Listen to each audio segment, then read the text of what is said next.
invitee for Samskrita Bharati?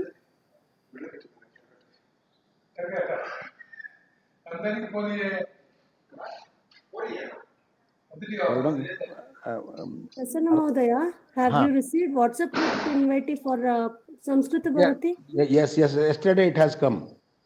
Oh, I didn't they didn't send me a WhatsApp group invite also, so I've sent an email to the. Yesterday I received Bhagini. Okay, thank you, Mahodaya.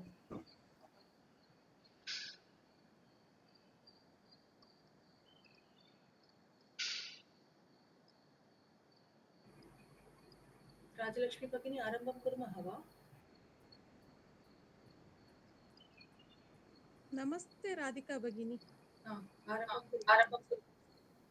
आरम्भं करोतु भगिनी। संस्कृतपाठशालायाः शिक्षावर्गे भवतां सर्वेषां स्वागतम्। आदौ प्रार्थनां वदामि। वक्रतुण्ड महाकाय सूर्यकोटि समप्रभा निर्विघ्नं कुरु मे देव सर्वकार्येषु सर्वदा। सरस्वती नमस्तुभ्यं वरदे कामरूपिणी विद्यारम्भं करिष्यामि सिद्धिर्भवतु मे सदा। गुरुर्ब्रह्मा गुरुर्विष्णु गुरुर्देवो महेश्वरः गुरुः साक्षात् परब्रह्म तस्मै श्री गुरवे नमः। प्रसन्ना महोदय। अहमस्मि भगिनी। 41 तः पूर्णं करोतु अध्याय। धन्यवादः। प्रारम्भं करोमि। हरि ओम्। ओम श्रीकृष्ण परब्रह्मणे नमः। श्रीमद्भगवद्गीता। ओम अधर्माभिभवात् कृष्ण प्रदुष्यन्ति कुलस्त्रियः त्रिषु दुष्ट्वासु वार्ष्णेय जायते वर्णसंकरः संकरो नरकायैव कुलघ्नानां कुलस्य च पतन्ति पितरो ह्येषां लुप्तपिण्डोदकक्रियाः दोषैरेतः कुलघ्नानां वर्णसंकरकारकैः उत्साद्यन्ते जातिधर्माः कुलधर्माश्च शाश्वताः उत्सन्नकुलधर्माणां मनुष्याणां जनार्दनां नरके नियतं वासः भवतीत्यनुशुश्रुमाम् अहो बत महत्पापं कर्तुं व्यवसिता वयं यद्राज्यसुखलोभेन हन्तु स्वजनमुद्यताः यदि मामप्रतीकारम् अशस्त्रं शस्त्रपाणयः धार्तराष्ट्रारणे हन्युः तन्मे क्षेमतरं भवेत्। संजय उवाच एवमुक्त्वार्जुनः संख्ये रथोपस्थ उपाविशत् विसृज्य सशरं चापं शोकसंविघ्नमानसः। ॐ तत्सदिति श्रीमद्भगवद्गीतासु उपनिषत्सु ब्रह्मविद्यायां योगशास्त्रे श्रीकृष्णार्जुन संवादे अर्जुन विषाद योगो नाम प्रथमोऽध्यायः। ओम तत्सत् श्रीकृष्णार्पणमस्तु। हरि ओम। बहु उत्तमं प्रसन्ना महोदय। भवान् पाठयति वा गीताश्लोकः? आं भगिनि। बहु उत्तमतया भवान् वदति। उच्चारणं तु बहु सम्यक् अस्ति। धन्यवादः भगिनि, धन्यवादः।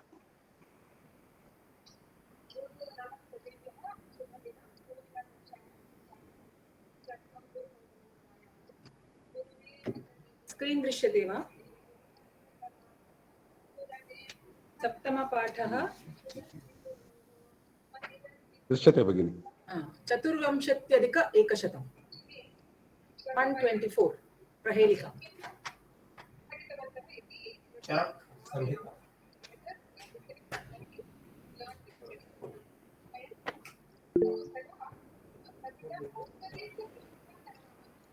कः पठति?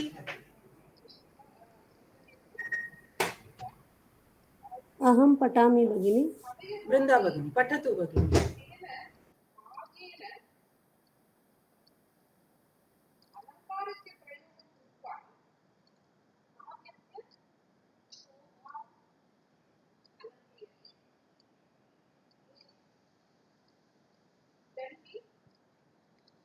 पठतु भगिनी, वृन्दा भगिनी।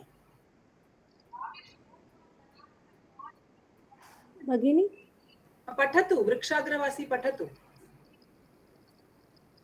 स्क्रीन् दृश्य वृक्षाग्रवासी न च पक्षिजातिः तृणं च शय्या न च राजयोगी आपीतवर्णे न च हेमधातुः अतश्च ताम्रः सुरसः कः एषः? उत्तमम्। वृक्षाग्रवासी यः वृक्षस्य अग्रभागे वसति। वृक्षाग्रवासी इति पदस्य प्रातिपदिकं वृक्षाग्रवासिन् अस्ति।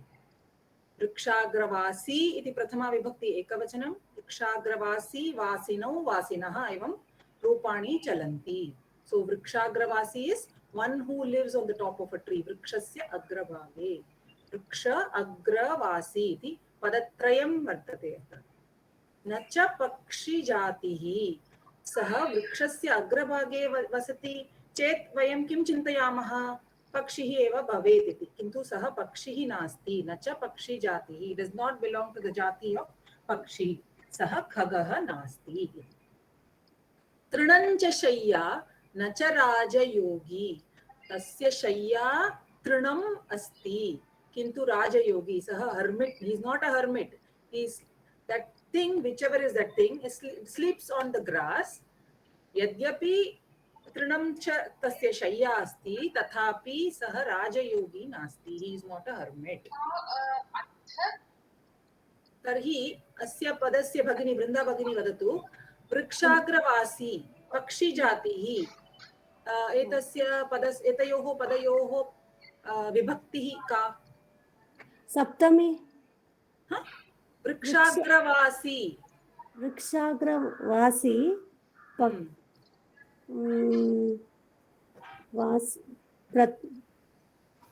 वदतु भगिनी। वृक्ष is it pratama? Yes, answer fearlessly Bhagini. What can happen? Maximum it can go wrong, no? Okay. So it is Prathama Vibhakti. Vasin Pratipadikam, the person who lives on the top of the tree becomes Vasi. Okay. Adhikarin asti khalu, officer. Adhikarin tasya Prathama Vibhakti adhikari asti. Tadrishameva etadapi. Pakshi jatihi? Evam Pratama only. And Trinam? Trinam is Dvitiya. No. Trinam is Napunsakalinga. So, Kim asti tasya shayya? Trinam asti. Okay. Oh, so Trinam is also Prathama. Okay. Trinam and Shayya. Tasya Shayya Trinam asti. So they are, the Shayya is Trinam. So Shayya is also Prathama. And Raja Yogi? That is Prathama. Yes, Raja Yogin iti Pratipadikam. Tasya Prathama eva. Yogi, Yoginau, Yoginaha iti Rupani Chalanti. So Yadyapi Trinameva tasya Shayya asti tathapi saha Yogi nasti. He sleeps on grass. Apita varno ityatra sandhihi asti. Visargasya utvam abhavat tatanantaram okaraha. Gunasandhihi bhutva. That many times we have seen in our shlokaha. So apita varno is actually apita varnaha. So tadapi pratham. Radhika Bhagini, I wanted to ask that Paksha Jatihi, has it anything to do with that Jataha, Jatam we say, no? That born as... No, Jatihi is caste kind of. Caste, but it's not, it belong. something... No, it is not derived from that Jat we say. No, not Jat means what we say in Hindi. In English, in Sanskrit we say na, Jataha, Jata, Jatam. And born we say Jata, no? Yes, we say Jata. Janadhatu. Janadhatu. Could it be derived from that? No, I don't know the Vyutpatti of this, so I don't want to say anything wrong. I will check and get back to you, Bhagini. Whether it is, it could be, it is likely that it is derived from Jataha and it became Jatihi, but I cannot say for sure. So I will confirm and get back to you. In the group, I'll put the message. Okay, Bhagini. Thank you. Tarhi, Apita Varnaha, Atra Visargasya Utvam Abhavat, that you will learn later on after the 6th, when Uma Bhagini starts the 6th lesson. उकारं विसर्गस्य उकारः तदनन्तरम् ओ इति भवति गुणसन्धिः भूत्वा सो it is actually आपीतवर्णः न च हेमधातुः आपीतवर्णः इत्युक्ते it is yellow in colour completely yellow in colour न च आल्दो यद्यपि सः आपीतवर्णः अस्ति तथापि सः हेमधातुः नास्ति वाट् इस् हेमधातुः anyone Gold. Gold Yes. metal. Yes, it is a dhatu is metal. Hema dhatu is gold. So यद्यपि सः आपीतवर्णः तथापि सः हेमधातुः नास्ति. Now comes the crux. अतश्च ताम्रः सुरसः कः एषः. Now what is ataha, Brinda Bhagini? What is the meaning of ataha? Ataha is there. Therefore. Yes. Ataha is one meaning is therefore. But in Sanskritam, there is also a samasa. Ataha means takaram vina. Na taha is also ataha.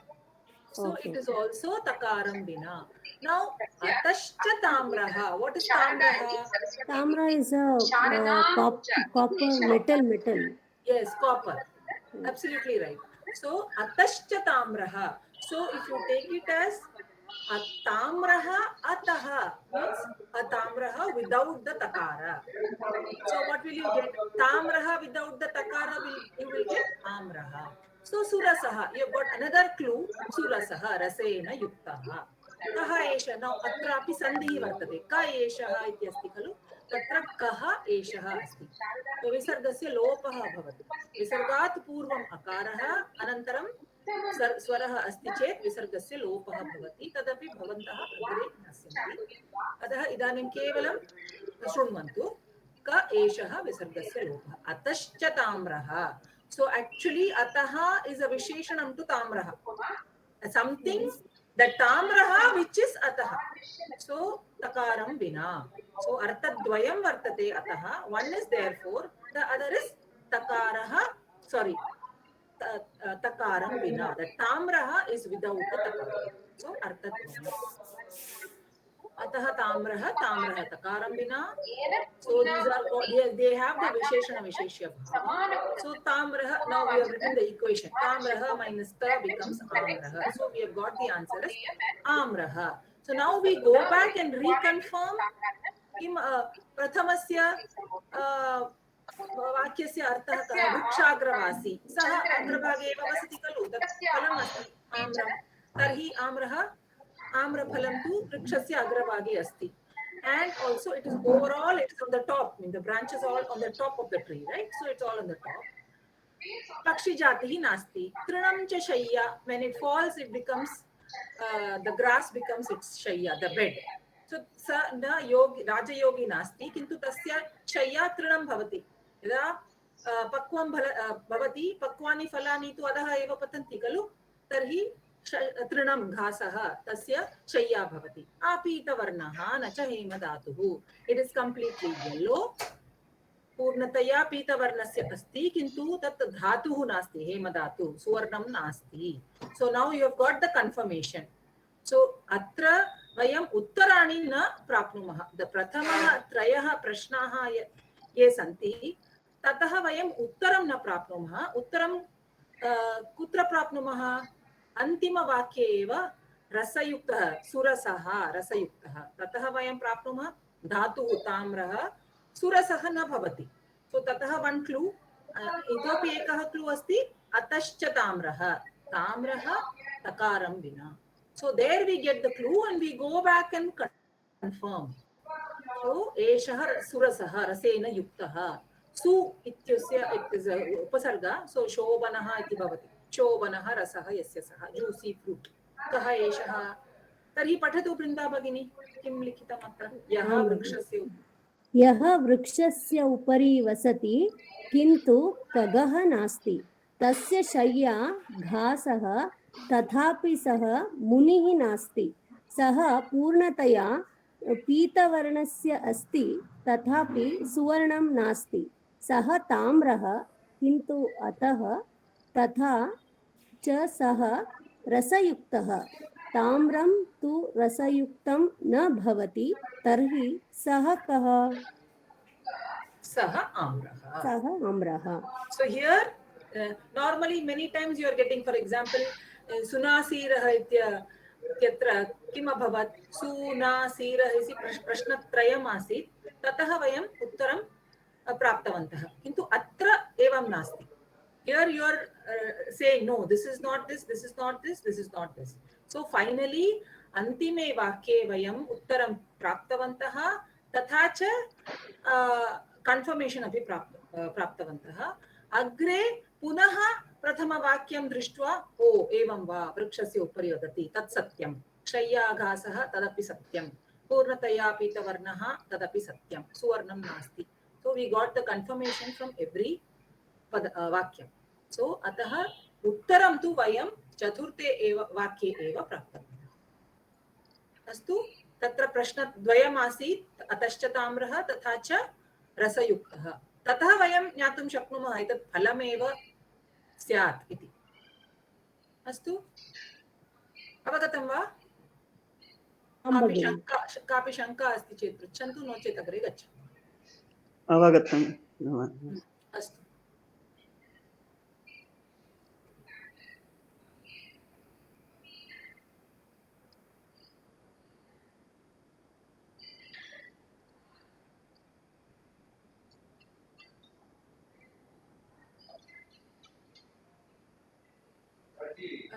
Meenakshi भगिनी, मुत्तु मीनाक्षी भगिनी,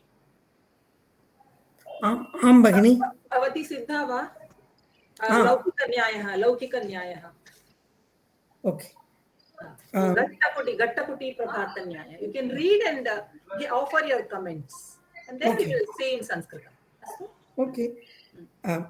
Gattaputi Prabhartanyaya. Gattaputi is a toll station. A person traveling in a bullock cart near the toll station at nightfall. In order to avoid paying toll, he took a deviation with the intention of bypassing the toll gate and joining the main road further up. But unfortunately, he lost his way and traveled the whole night, ending up at the same toll station at dawn. This maxim is quoted when a lot of efforts does not bring the desired result.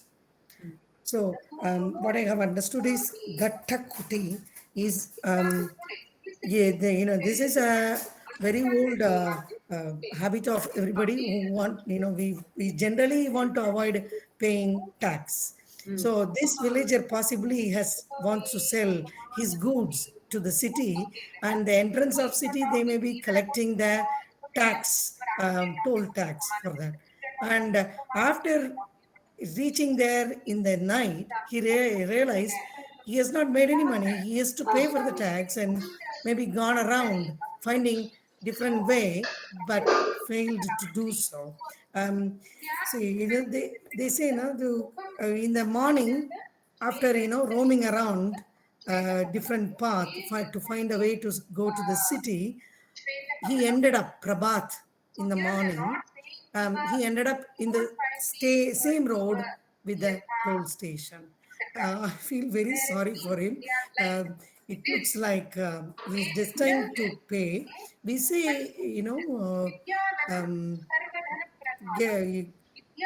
back to square one that we do when we are playing the sopanam, in Vaikuntha Ekadasi and all, we used to play the Paramapadam, Vaikunta Paramapada Sopanam, where there will be snakes and ladders. We'll be avoiding every snake and trying to get the exact number and putting it down, and sometimes we go all the way up, and then the biggest snake would bite us, the longest one. And then we reach 99 and we come down. So yeah, come back to the same thing. It's just looks like we have, that the general, poor cart fellow, he have not planned his route properly. Actually, you have to plan the route properly if you have to reach the goal. If Margam is very important, maybe we may have to pay the tax after all. Yeah. Uttamam Bhagini. Snakes and ladders iti bhavati uktavati. It's an excellent example, udaharanam. where the desired efforts, the effort did not bring the desired results. Vayam Sanskritena बहु उत्तमं भगिनि. धन्यवादः। भवती पठतु, संस्कृतेन यत् मया लिखितं तत् पठतु, केवलं अनुवादः एव अस्ति. एकः वणिक् स्वस्य वृषभशकटे प्रयाणं कुर्वन् रात्रौ घट्टकुटीं प्रति आगच्छत्, किन्तु सः राजकरं दातुं न इष्टवान्। अतः तेन किं कृतम्? अन्यः पन्थाः तेन स्वीकृतः। तस्य चिन्तनम् आसीत् यत् तेन मार्गेण गच्छामि चेत् मया करः न दातव्यः इति, किन्तु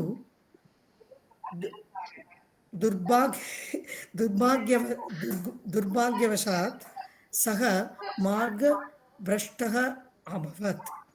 अन्ततो गत्वा आरात्रिः प्रयाणं कृत्वापि सः प्रातः तामेव घट्टकुटीं प्राप्तवान्। यदा बहुना प्रयत्नेनापि यथेष्टं कार्यं फलं न प्राप्यते, तदा एषः न्यायः प्रयुज्यते। उत्तमं भगिनि, उत्तमं, धन्यवादः. Thank you. Sorry, can I ask you something? That pantha different path, margah. You can write anything, Bhagini. I just want a path. That is pantha. Yeah, mud path is usually called pantha. Mud path, isn't it? Tracks. Pantha means It's track. Tracks. Path, it is path. Track. Pantha is path. Yeah. I don't know whether it is mud or what, but it is path. Much I know. Kuti means a hut, isn't it? Yeah, kutiraha is a hut, but Ghatta Kuti is a small place where you collect the toll. Ghatta Kuti.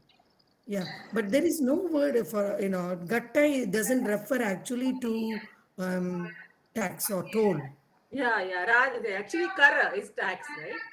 But here there is no word. Ghatta Kuti, they have written toll station. Maya Tadeva Swikritaha.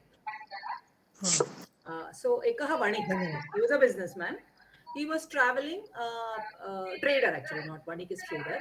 So, Rishabha Shakate is, Shakataha is bullock cart. Prayanam Kurvan Ratrau, at night he reaches the toll station. Kintu Saha Rajakaram Datum na Ishtavan. He did not. Those days it was called Rajakaram. Means now also it is Rajakaram only, but it is state taxes or central taxes it is called. But those days the king used to collect the taxes. So it is called Rajakaram. So that was the normal path where the Rajakaram used to be collected. Karaha. So he did not want to pay. Saha na datum ishtavan. Ataha tena kim kritam. Saha kim kritavan. He took another way. See, he took another way to avoid paying the taxes. So anya margena saha gatavan. Tasya chintanam asit yat tena margena gacchami tarhi maya karahana. So if I go through that path which he had at the moment decided, tatra maya karahanatna datavya. He will avoid. There is a when you go from Bombay to Pune, there are two routes. One is where you come across a toll station because the route is an expressway. The another is an old Pune road. There you do not. So there are many people who will take that route so that you don't have to pay the toll. So he also thought that he will be. But as you said, as Dr. Muthu Meenakshi said, he had not planned properly. So tatra sarvatra saha atanam kritva tameva margam prati saha agacchavan. So that was his durbhagyavashat. So durbhagyavashat saha margabrashtah. He lost his way. Antato gatva saha aratrim, the entire night. Aratri, like apita varna. This is aratri. Aratrihi prayanam kritva api saha tameva मार्गं प्रति आगतवान् तामेव घट्टकुटी घट्टकुटी स्त्रीलिङ्गपदम् अतः तामेव घट्टकुटीं प्रति प्राप्तवान् ही reached there अतः अन्ततो गत्वा सः करः दत्तवान् एव करं दातव्यं अभवत् so although he took lot of efforts and तस्य तु ऋषभशकटः आसीत् इदानीं वयं किं कुर्मः कार् मध्ये वा बस् यानेन वा गच्छामः बस् यानेन तु तत् न भवति बस्य कार् अस्ति कार् यानम् अस्ति चेत् एव तत् भवति किन्तु किं भवति कस्य व्ययं भवति Petrol. Yes. So you fail to pay 200 rupees and you will spend much more in petrol. So bahuna prayatnena karyaphalam na praptam tada esha nyaya prayajate. So in Tamil they say you hold the nose directly, you put your palm on the nose or you put around your head and hold. So what is Dravidi pranayam. yes. So tena kimapi na praptam. Ten antato gatva sah karam dattavan. Meera भगिनी भवती गुणाक्षरन्यायः पठति वा मीरा उच्चिल भगिनी भगिनी पठामि भगिनी पठतु गुणाक्षरन्यायः गुणाक्षरन्यायः first you read in English and then we will read it yeah okay Guna is an insect that eats into timber. It bores wooden posts and planks, making incisions that sometimes resemble a syllable or some other shape. The worm does not do it with the intention of inscribing anything, obviously. Still, we see a letter or a form. Thus, while doing something, if something unintentional appears to have been done, then this nyaya is quoted. अस्तु what भवती किम् अवगतवती तद् वदतु तदनन्तरं वयं संस्कृतेन पठामः I feel sometimes we look at clouds. Yes, I was absolutely going to say the same thing. We see a man, we see a rakshas, and we see mountains. Yeah, and then we see a rabbit on the moon and whatnot, and make all stories about it and all. But it's all our imagination only. Yes. So depending on the creativity of the person who's looking, he can see various things, Yes, absolutely. So the poor insect didn't intend to do any of that. But then sometimes we, when someone does something, we ascribe an intention to that, which might not have been that person's intention at all. Yeah, absolutely. And then sometimes we end up hurting ourselves. Why did he say that to me? And he must have meant this and that. And then later on we come to know, okay, that wasn't his intention. We were hurting ourselves. It was always we who hurt ourselves. Yeah, Because that kind of a thing. Yeah. We add meaning to somebody's words or thoughts. We ascribe intentions to other people which they did not have only. They were like, bichara, this gonna insect. So that is what I feel. उत्तमं भगिनि कोऽपि संस्कृतेन वक्तुं प्रयत्नं करिष्यति वा तर्हि अहम् अत्र न करोमि Who will try to say this in Sanskritam? I will try. Simply. I will try. Yes. Yeah. एकवणिक् स्वस्य वृषभशकटे प्रयाणं कुर्वन् भगिनी भानुमति भगिनी भवती पठति खलु तत्तु अभवत् वयम् इदानीं गुणाक्षरन्यायः पठामः खलु Okay. Just now I opened. We are now reading गुणाक्षरन्यायः तद् भवती स्वस्य वाक्येन वदतु गुणाक्षरन्यायः स्वस्य वाक्येन वदतु किमपि सिम्पल Okay, sorry. गुणाक्षरं sorry. यत् अक्षरं गुणेन काष्ठे रन्ध्रं कृत्वा क्रियते तत् गुणाक्षरम्. Afterwards I can't see. Okay. Afterwards I can't see. गुणेन काष्ठे. What is काष्ठे भगिनी?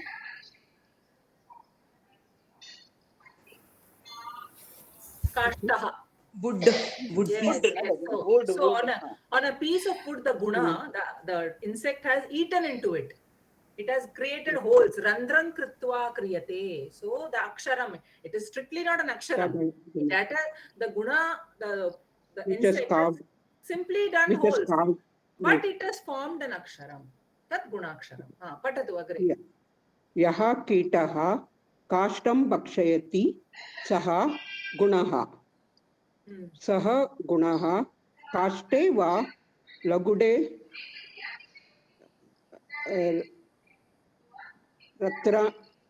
रत्राणि करोति. Randrani, carves, no? Yeah, Holes. it carves, no? Insects. Yeah. Tat kadachit. It actually drills holes into it. Drills, okay. Yeah. Drills it. Tat kadachit aksharam iva va akaram iva bhasate. Saha gunaha uddeshena kimapi na karoti. Saha kevalam chedam kurvan agre sarati. किंतु अस्माभिः अक्षरं वा रूपमिव दृश्यते. So we see the imagination. This is yada. Yeah, we see the imagination that yada kimapi karyam kartum samaye anayasen anyat kimapi karyam siddheti tada eshaha nyayah pradyuchate siddhaha. No, Siddh is wrong. It's cut paste mein gadbad ho gaya. It is not Okay. Siddh. It just ends with prayuchyate. So what was the intention of the Kitaha, the Gunaha? Sah kim kurvan nasit. Sah kevalam kashtam bhakshayan agre sarati. Sah kimapi tasya uddeshena sah kimapi na krutvan. He didn't have a goal. सः केवलं रन्ध्रं कृत्वा सः अग्रे सरति. किन्तु वयं तत्र पश्यामः, तत्र एकम् अक्षरं दृश्यते, नो चेत् एकम् आकारं, some form we can see. इव भासते. We see, oh, this looks like A, this looks like a flower, something like that. Many times you will see when the eye ants eat into the wood, they will, or in the wall you can see, they would have made patterns. It is strictly our own imagination. It is not intended. The Guna has not intended to do it. Kintu tatra abhavat. Saha uddeshena kimapi na kritavan. Tasya uddesham, tasya lakshyam nasi, tasya objective. We didn't have an objective. Kintu tat abhavat. Saha kevalam chedan kurvam agre sarati. Kintu asmabhihi tad drishyate. Aksharam rupam sarvam drishyate. Kintu saha uddeshena na kritavan.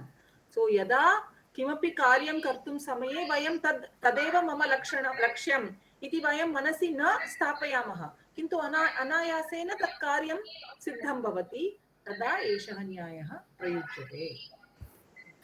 Bhagini, like a small child seeing a biscuit, can we give this example? Seeing some biscuits, imagine the shape as horse, elephant. It imagines that it is a horse, like shape of a horse or elephant or something. Seeing a biscuit or seeing some drawing, a small child will say. Okay, Make a it will. इतोपि किमपि अस्ति वा अन्ये प्रादेशिकभाषासु यदा वीणा भगिनी वदन्ती अस्ति? Bhagini, I wanted to ask, many inventions are accidental, right? Like they say even X-ray is accidental invention. So will that also fall into this category? The accidental. They decide they were doing something else and they achieved something else. Yes. Yeah, absolutely. Yeah, so the result is something. But yes. Many times, Sucharita Bhagini, many times I have seen Shiva in the clouds. I would think, oh, this looks like Shiva or a Trishul or maybe his Chandra on the forehead, So yes, we do see divine forms. Absolutely. Also the shape, mountains, Bhagini, sometimes from the distance, it will look like Vishnu down. It's entirely our imagination only. We see what we want to see. Yeah, in Kailas Manasarovar, when we went, they say you can see Shiva, you can see Ganpati, you can see Shankaracharya. So whatever, one of the person will say, I saw Shankaracharya, the other one will say, I saw his imagination, I saw Ganpati, like different. Is this? Somebody will say, I saw Lakshmi. When I went practically, I saw this when I went to Kailas Manasarovar. येषाम् उपरि तेषां भक्तिः अस्ति तदेव दृश्यते खलु. मम भक्तिः शिवस्य प्रति अस्ति, तत् मम कृते शिवः एव अस्ति तत्र. So this is your devotion and you will imagine that and you will actually see it. Nobody can deny that. You will see it. This is the judgment personal. उत्तमं भगिनि। इतोपि किमपि अस्ति भगिनी चेत् वदतु। Radhika Yes, Bhagini, I was भगिनि। thinking, in those days Yes. they will be writing on those palm leaves or sheets. And if the Kita has bitten into it and added Aksharam, possibly we are reading added Aksharam from all those old shlokas. that is a great imagination, and that could be a Yes, some other possibility. shloka only it will become. That is out of box thinking by Dr. Yes, Meenakshi. absolutely. ಭಗಿನಿ Yeah. Hello Yeah, ಭಗಿನಿ ವದತು ಭಗಿನಿ. ನಾನು ಕನ್ನಡದಲ್ಲಿ ಒಂದು ಕನ್ನಡ ವದತು. Famous poet Kuvempu ಅಂತ ನಮ್ಮ ಕನ್ನಡದ ಫೇಮಸ್ ಪೊಯೆಟ್. ಅವರು ಹಕ್ಕಿಗಳು ಹಾರುತ್ತಲ್ಲ, ಅಂದ್ರೆ birds are flying in the sky, that is sign of the God ಅಂತ. ಅಂದ್ರೆ ದೇವರು ರುಜು ಮಾಡಿದನು ಅಂತ ಒಂದು ದೇವರು ರುಜು ಮಾಡಿದನು ಅಂದ್ರೆ ಹಕ್ಕಿ ಹಾರುತ್ತಲ್ಲ. ಹೇಳ್ದಿ ಅದನ್ನ, ನಾನ್ ಕನ್ನಡದಲ್ಲಿ ಫಸ್ಟ್ ಹೇಳ್ತೀನಿ. ಅಂದ್ರೆ ಹಕ್ಕಿ ಹಾರುತ್ತಲ್ವಾ, ಅಂದ್ರೆ the birds are flying in the sky, ಅದು the sign of the god ಅಂತ. Imagination the sign of the god ಅಂತ. No, sometimes a flock of birds will fly. Tatrapi akaram drishyate. When they make formations, you can see many forms there. That is left to you what you imagine. That's what she's saying. That's what she's saying. Bird flying on the sky. That flock looks like a signature of God because it's moving together in a line or some vertical way. So it's with the signature. That's what is the intention of the Kavi. Kuvempu Kannada poet. That is famous poet imagination. That one he has written in his poem. So she is telling the same thing. Okay. Even Kalidasa has written such things. He has written many things. He has drawn from nature and written beautifully. So ದೇವರು ರುಜು ಮಾಡಿದನು ಅಂತ ಅದು ಕವನ. The poem is ದೇವರು ರುಜು ಮಾಡಿದನು. Okay.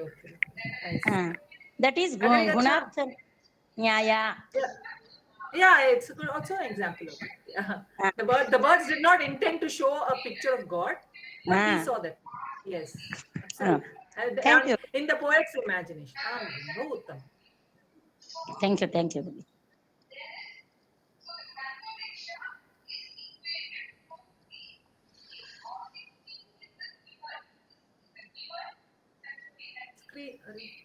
Sorry.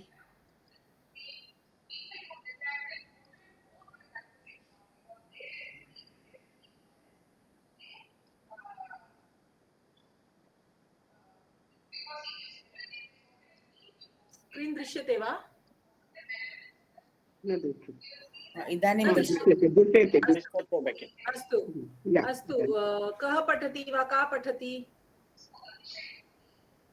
अहं पठामि वा? इन्दु विवेक भगिनी पठतु. अहं पठामि, भवती अनुवदतु. अस्तु. अन्वयरचना 16 पेज नंबर 128. 28+100. यावदेतान्निरीक्षेऽहम्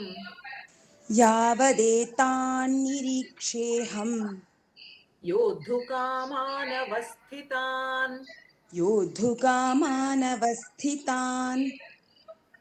कैर्मया सह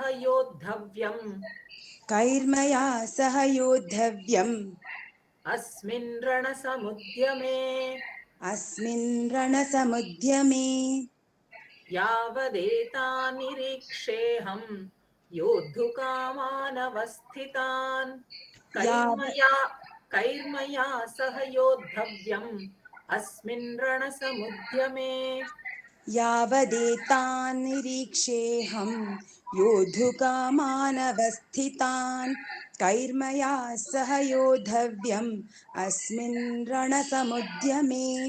उत्तमं, बहु उत्तमं. पठतु. पदविभागः. यावत् एतान् निरीक्षे अहं योद्धुकामान् अवस्थितान् कैः मया सह योद्धव्यम् अस्मिन् रणसमुद्यमे। सन्धिः यावत् एतान् यावदेतान् जष्ट्वसन्धिः। अत्र नियमः वदतु भगिनी। नियमगणनं पञ्चमाक्षरं विहाय वर्गीयव्यञ्जनं पदान्ते भवति। पूर्वपदस्य आदौ मृदुव्यञ्जनं वा स्वरः भवति चेत् जष्ट्वसन्धेः कार्यं भवति। परपदस्य आदौ परपदस्य आदौ। उत्तमं भगिनी। नेक्स्ट् सन्धि अहं न भवती एव वदतु, तदनन्तरं दर्शयामि। निरीक्षे तत्र किमपि नास्ति। अहं योद्धुकामान् कैः मया निरीक्षे अहं इति पूर्वरूपसन्धिः। अत्र अस्ति वा योद्धुकामान् अवस्थितान्? अत्र योद्धुकामान् अवस्थितान् तत्र गुणिताक्षरमेव अस्ति खलु? आम्, तत्र केवलं संहिता अस्ति, केवलं सान्निध्यम् अस्ति, सन्धिः नास्ति। कैर्मया अत्र अस्ति, किन्तु भवती जानाति मया विसर्गस्य रेपः। आम् आम्, तस्य नियमः भवती जानाति वा? किन्तु न कृतं खलु? विसर्ग तदनन्तरं स्वरः वा व्यञ्जनाक्षरं मृदुव्यञ्जनं भवति चेत् तत्र विसर्गस्य रेपः भवति। आम् आम्, विसर्गात् पूर्वम् अकारं विना अन्य कोऽपि स्वरः भवेत्, तदेव नियमः, किन्तु भवन्तः अग्रे ज्ञास्यन्ति। ओके, तर्हि एतदेव। एण्ड् अनुस्वारसन्धिः अस्ति वा अस्मिन् श्लोके? वदतु भगिनि। निरीक्षेऽहं योद्धु अहम् इति तत्र विसर्गस्य अनुस्वारसन्धिः भवति। किमर्थम् अभवत्? तत्र अहं तदनन्तरं अनुस्वारस्य अनन्तरं व्यञ्जनाक्षरम् अस्ति। मकारस्य अनन्तरं व्यञ्जनम् अस्ति, अतः मकारस्य अनुस्वारः। उत्तमं, बहु। अहं तु अनुस्वारसन्धि न लिखामि, किन्तु अहं पृच्छामि कुत्र अस्ति। प्रतिपदार्थः पठतु भगिनि। प्रतिपदार्थः यावत् पर्यन्तं तद् अव्ययमस्ति। एतान् एतेषां कौरवाणां सैन्यम्। एतत् शब्दः एतान् इति द्वितीया विभक्ति बहुवचनम्। एतान् निरीक्षे अवलोकयामि। आत्मनेपदी पदं निरीक्षे। निः प्लस् ईक्षः तत्रापि रेफः विसर्गस्य रेफः भवति। तु धातुः आत्मनेपदी उत्तमपुरुष एकवचनम्। अहम् अस्मत् प्रथमा विभक्ति एकवचनम्। अहम् इति कः अत्र श्लोके कः वदति? अहं कृष्ण। नो अत्र अर्जुनः।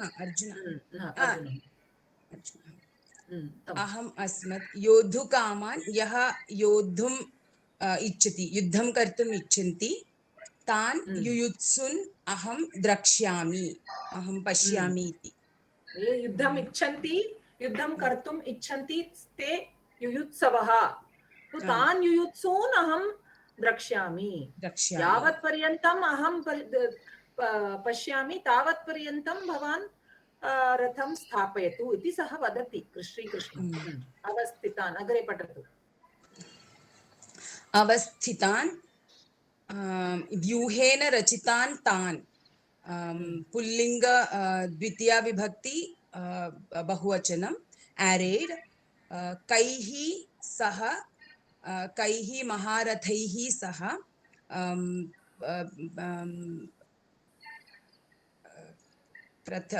तृतीया विभक्ति बहुवचनम्। मया अर्जुनेन तृतीया विभक्ति एकवचनम्। This Trilingakah. I have written Trilingakah. त्रिलिङ्गकः तृतीया विभक्त्यां त्रिलिङ्गकः तृतीया विभक्ति एकवचनं मया अत्र कैः अपि अस्ति मया अपि अस्ति तर्हि सः इति पदं केन सह योजितव्यम् अस्माभिः कैः वा मया कथं ज्ञातव्यं तर्हि कैः एव आगच्छति अत्र कैः सह एव नाट् मया सह तर्हि कथं ज्ञायते it could also be maya saha no तर्हि कथं ज्ञायते यत् तत्र कैः सह एव कैः पुल्लिङ्गपदमस्ति महारथैः सह मया सह अपि भवितुम् अर्हति खलु मया सह it is not anything to do with it could be maya saha taya saha tena saha anything it could be किन्तु why only कैः सह and not maya saha कारणम् अत्र तु कैर्मया सह योद्धव्यम् अस्ति तर्हि किमर्थं सः कैः इति पदेन सह युज्यते नाट् कर्मणि प्रयोगे मया इति तत्र द्वयमपि कर्मणि एव कैः सह देन् मया योद्धव्यम् so it is with whom I should अत्र तु कर्मणि नास्ति अहं कैः सह युद्धं करणीयम् अहं कैः सह युद्धं कुर्याम् इति वयं कर्तरिप्रयोगे अपि वक्तुं शक्नुमः with whom should I fight अतः with whom इति अर्थः भवति अतः कैः सह so this saha does not come with maya with whom should I fight I want to see with whom should I fight इति अर्जुनः श्रीकृष्णं वदति अतः सः कैः इति पदेन सह योजितव्यम् and मया योद्धव्यम् with whom should I fight योद्धव्यम् अस्ति तर्हि मया कारणं तव्यतनीयर् प्रत्यये केवलं कर्मणि प्रयोगे अस्ति अतः मया योद्धव्यम् so कैः सह can also be in कर्तरि प्रयोग अहं कैः सह युद्धं कुर्याम् इत्यपि भवति किन्तु अत्र तु कर्मणि प्रयोगः अस्ति खलु अतः मया कैः सह योद्धव्यम् इति अहं द्रष्टुम् इच्छामि पठतु अग्रे पठतु योद्धव्यं युद्ध तव्यत् प्रत्ययः तु योद्धव्यम् इति अस्ति युद्धं करणीयम् अस्मिन् एतस्मिन् इदं शब्द सप्तमी विभक्ति एकवचनं रणसमुद्यमे युद्धाय तत्परता रण सम उपसर्ग उत प्लस यम धातु सप्तमी विभक्ति एकवचनम so this is the vyutpatti of this word some there are two prefixes some tatha cha ut tatha cha yam dhatuh no the samudyamah then tasya saptami samudyame rana samudyame where everybody is ready to start fighting so at the onset of the war is not yet started किन्तु इदानीम् आरम्भं भविष्यति तस्मिन् समये सः वदति यावत् पर्यन्तम् अहं सर्वान् ये युद्धं कर्तुम् इच्छन्ति तान् अहं पश्यामि ततः पर्यन्तं भवान् अत्र एव रथं स्थापयतु इति सः वदति तो अत्र तु केवलं यावत् अस्ति so that तावत् is not there यावत् अहं एतत् सर्वं करोमि एतान् सर्वान् योद्धुकामान् ये कामा is what ये कामयन्ति युद्धं कर्तुं yes ये युद्धं कर्तुम् इच्छन्ति ते सः योद्धुकामः योद्धुकामान् तर्हि तृतीया विभक्ति बहुवचनं तान् सर्वान् अहं द्रष्टुम् इच्छामि तावत् पर्यन्तं भवान् उभयोः सेनयोः मध्ये रथं स्थापय that we have seen in the previous shloka when he said सेनयोः उभयोः मध्ये रथं स्थापय तत् यावत् इति तावत् इति पूर्वम् अस्ति यावत् सो यावत् पर्यन्तम् अहम् एतान् सर्वान् पश्यामि तावत् पर्यन्तं भवान् रथं स्थापय इति अर्जुनः श्रीकृष्णं वदति Bhagini, may I ask a question? Yes, please. That nirikshe, how do we decide that it is nihi? Because I thought it would be nir plus ikshe. See, it is nihi. But I don't know the vyutpatti as which comes first. Actually, they say rakarasya refa and all that in Panini Vyakaranam, but I am not sure about Panini Vyakaranam. So when nihi visargat purvam akaram vina अन्ये स्वराः भवन्ति चेत् विसर्गस्य अनन्तरं स्वरः वा मृदुव्यञ्जनं भवति चेत् विसर्गस्य रेफः इति विसर्गस्य रेफः सन्धि वयम् इदानीम् अस्मिन् स्तरे वयं पठामः। किन्तु पाणिन्यव्याकरणे कथम् आगच्छति विसर्गः, प्रथमं रेफः, तदनन्तरं सकारः, एतत् सर्वम् अस्ति, किन्तु तद् अहं न जानामि, अतः I do not wish to comment. Okay, so it is nihi becoming nir, and it is not the upasarga nir. No, it is upasargas also nir nihi, both are same only. Oh, okay. But the nihi will become nir only when there is a swara or mridu vyanjana. Oh. Otherwise it will not become nir. For example, nissandehaha, tatra sakarah asti khalu, tad sakarah mridu vyanjanam nasti, swarah api nasti, किन्तु तत्र विसर्गस्य सकारः भवति, निस्सन्देहः अस्ति खलु. Okay, then that is nihi plus sandeha. Yeah. Okay, thank you. Okay. अधिकं पाणिन्यव्याकरणे अहम् अधिकं न जानामि, यः कोऽपि जानन्ति ते वक्तुं शक्नुवन्ति, किन्तु अहं न जानामि. अस्तु, वाक्यविश्लेषणं भवती एव वदतु भगिनी, अहं न दर्शयामि इदानीं. प्रथमं क्रियापदं, तदनन्तरं विभक्ति सर्वं वदतु भगिनी. सिन्धु भगिनी वदतु. निरीक्षे पदविभागः अत्र दर्शयामि, ततः भवती वदतु. प्रयत्नं करोमि. निरीक्षे इति क्रियापदमस्ति. तु कः निरीक्षे? No. First you do the vakya vishleshanam. Pratamam vibhakti sarvam vadatu. Kim padam kriyapadam. Prathama vibhaktyaam ke padani kani padani santi. Dvitiyam ke shabdaha santi. Etat vadatu tadanantaram अन्वयरचना. अस्तु. निरीक्षे इति क्रियापदमस्ति. प्रथमपुरुष उत्तमपुरुष एकवचनम्. उत्तमं. तदनन्तरं यावत् इति अव्ययम् अस्ति. एतान् द्वितीया विभक्ति बहुवचनं एतत् शब्दम्. अहम् अस्मत् शब्दः प्रथमा विभक्ति एकवचनं. योद्धुकामान् अपि द्वितीया विभक्ति एकवचनं. योद्धुकामाः द्वितीया विभक्ति बहुवचनं. अवस्थितान् तदपि द्वितीया विभक्ति बहुवचनम् अस्ति. कैः तृतीया विभक्ति बहुवचनं. किं शब्दस्य मया तृतीया विभक्ति अस्मत् शब्द तृतीया विभक्ति एकवचनं. सः अव्ययमस्ति. योद्धव्यं तव्यत् अस्ति. अस्मिन् सप्तमी विभक्ति एकवचनम् अस्मत् शब्दः. रणसमुद्यमे अपि सप्तमी विभक्ति एकवचनम्. उत्तमं भगिनि. अवस्थितान् इत्यत्र कः प्रत्ययः? स्थाधातु. धातुः स्थाधातु. उत्तमम्. अव योगस्था प्रत्ययः भवन्तः तवतु अवस्थितान्. त प्रत्यय. उत्तमम्. अव योगस्थाधातु योग त प्रत्यय अवस्थितः इति प्रथमा विभक्ति एकवचनं. तस्य द्वितीया बहुवचनम् अवस्थितान्. नौ अन्वयरचना अग्रे दर्शयामि.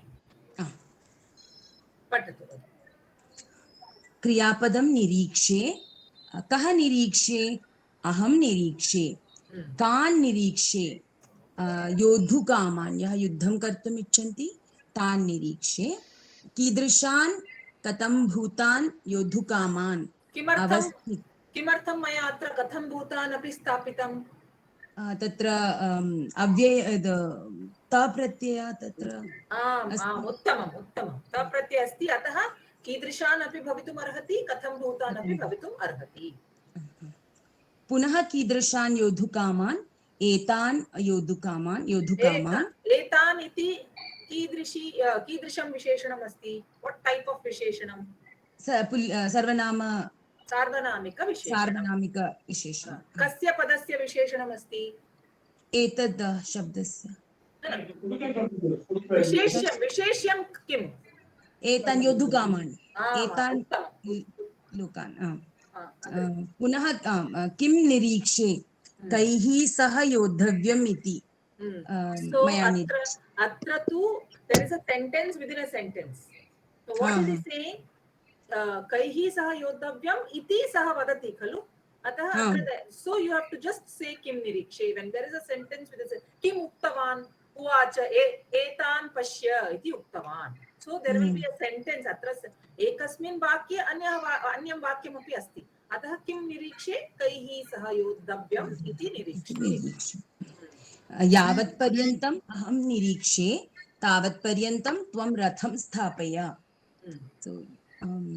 इति अर्जुनः कृष्णं वदति केन योद्धव्यं मया योद्धव्यं कुत्र योद्धव्यं रणसमुद्यमे कस्मिन् नो चेत् कीदृशे रणसमुद्यमे अस्मिन् रणसमुद्यमे तर्हि प्रश्नद्वयं भवितुमर्हति कस्मिन् वा कीदृशे उभयं सम्यक् अस्तु सो अत्र किमपि अस्ति वा शङ्का अस्ति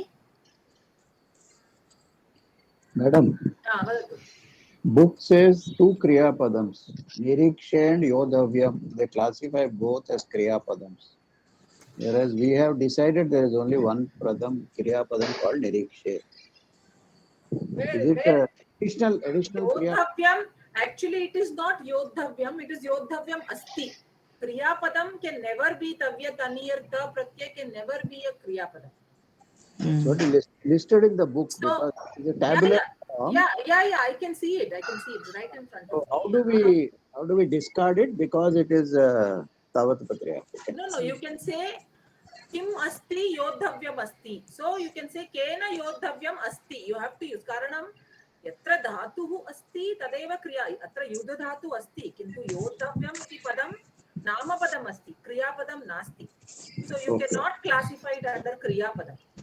Okay, it has become a nama padam because of the formation. So you add asti or bhavati. Okay.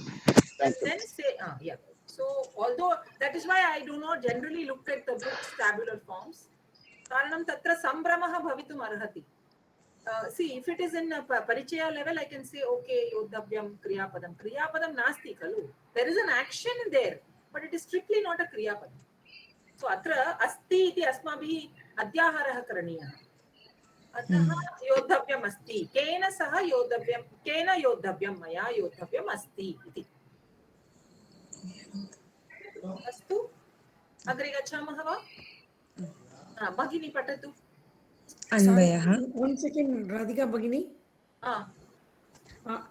you know when you explained that maya saha other kaihi why we are not taking maya saha can we not say whom with whom I want to fight I have to fight or who want to fight with me no generally you are right you can say that also but generally you are thinking what who wants to fight with me you are not concerned with who wants to fight with me you are concerned with whom I want to fight with okay so that is the way it is generally done so you when you speak in English when you think right you don't think for others you think for yourself whom should I fight with who are the people who I am going to fight that will be your first thinking who wants to fight with me will not be your first thinking right so that is the explanation for kaihi saha with whom I should fight I want to see so with the context only you are pitching that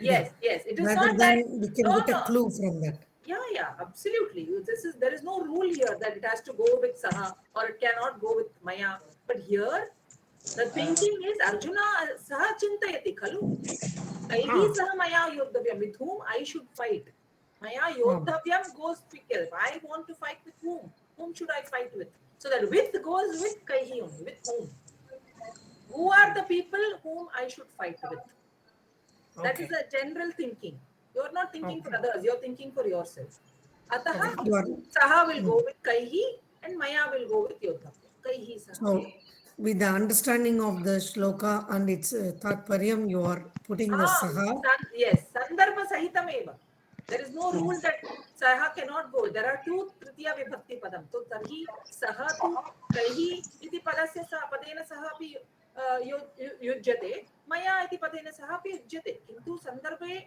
tadeva asti. Kaihi saha maya yuddhavyam ityeva asti. And there is one word when you are writing the meaning for the word, you have written tat prada. Where? In the meaning, when you are pada. Pratipadartha. Where I have written? Tatparata, readiness.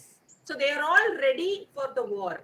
So this Rana Samudyama is all those warriors, the Maharataha santi, the Yuddhaya Tatparaha santi. So there is in this readiness for war. At the onset of the war, this is called Yuddha Tatparata. So you can use it as Tatparaha. Ye yuddhe tatparaha santi, then you are talking about the warriors. Here you are talking about the readiness of the war. Okay. So Thank it you. is, yeah. Dhanyawad. Astu. Patatu bhagini. अन्वयः Patatu.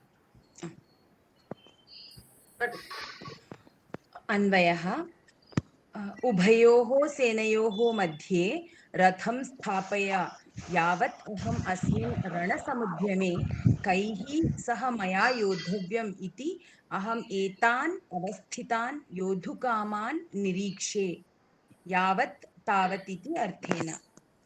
So atra shloke ubayoh senayoh madhye ratham स्थापयति वाक्यं नास्ति. किन्तु अत्र मया लिखितं, so that you will understand it is continuous.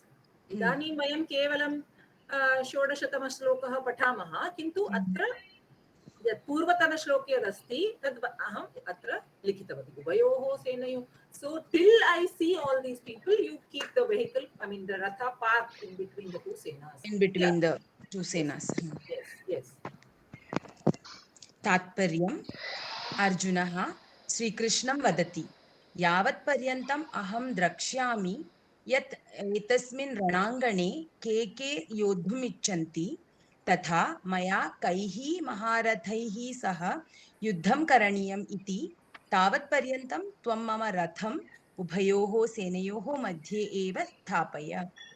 अवगतं खलु? बहु सरलम् अस्ति.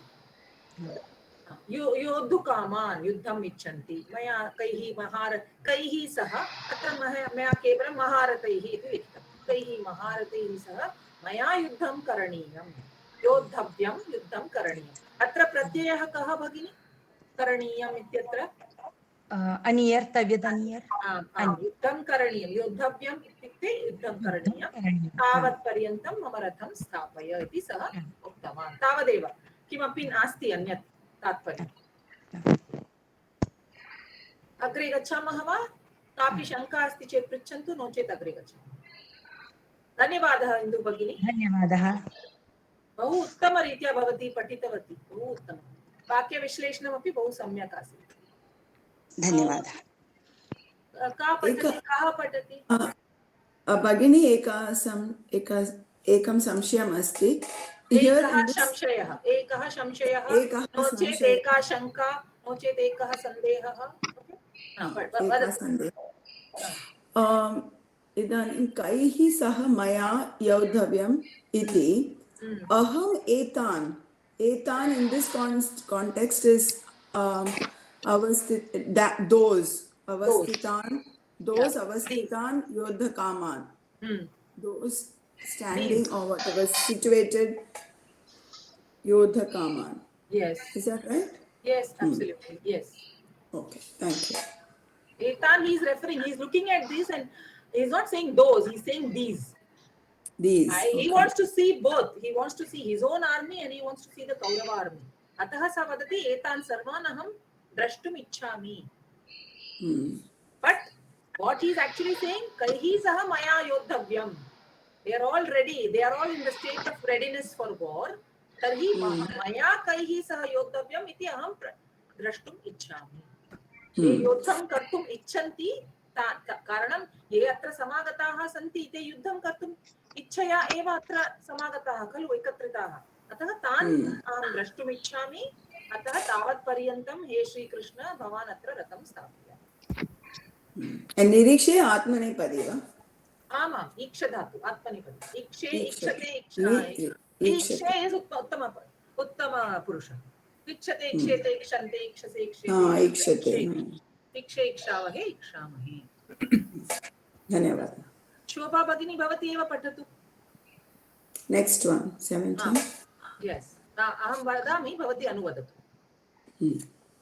योत्स्यमानानवेक्षेऽहं, योत्स्यमानानवेक्षेऽहं, योत्स्यमानान् येक्ष्येऽहं य एतेऽत्र समागताः, य एतेऽत्र समागताः धार्तराष्ट्रस्य दुर्बुद्धेः, धार्तराष्ट्रस्य दुर्बुद्धेः युद्धे प्रियचिकीर्षवः, युद्धे प्रियचिकीर्षवः योत्स्यमानानवेक्षेऽहं, य एतेऽत्र समागताः, धार्तराष्ट्रस्य दुर्बुद्धेः, युद्धे प्रियचिकीर्षवः।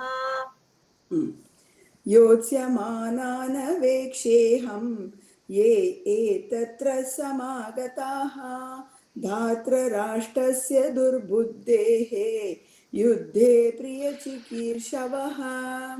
धार्तराष्ट्रस्य राष्ट्रस्य दुर्बुद्धेः युद्धे प्रियचिकीर्षवः। Don't say धार्त्र, it is धार्त. Okay, धार्त। धार्तराष्ट्रस्य दुर्बुद्धेः। धृतराष्ट्रः तस्य पुत्रः धार्तराष्ट्रः। ओके, धार्त्र। ओके, धन्यवादः। पदविभागं करोतु भगिनी।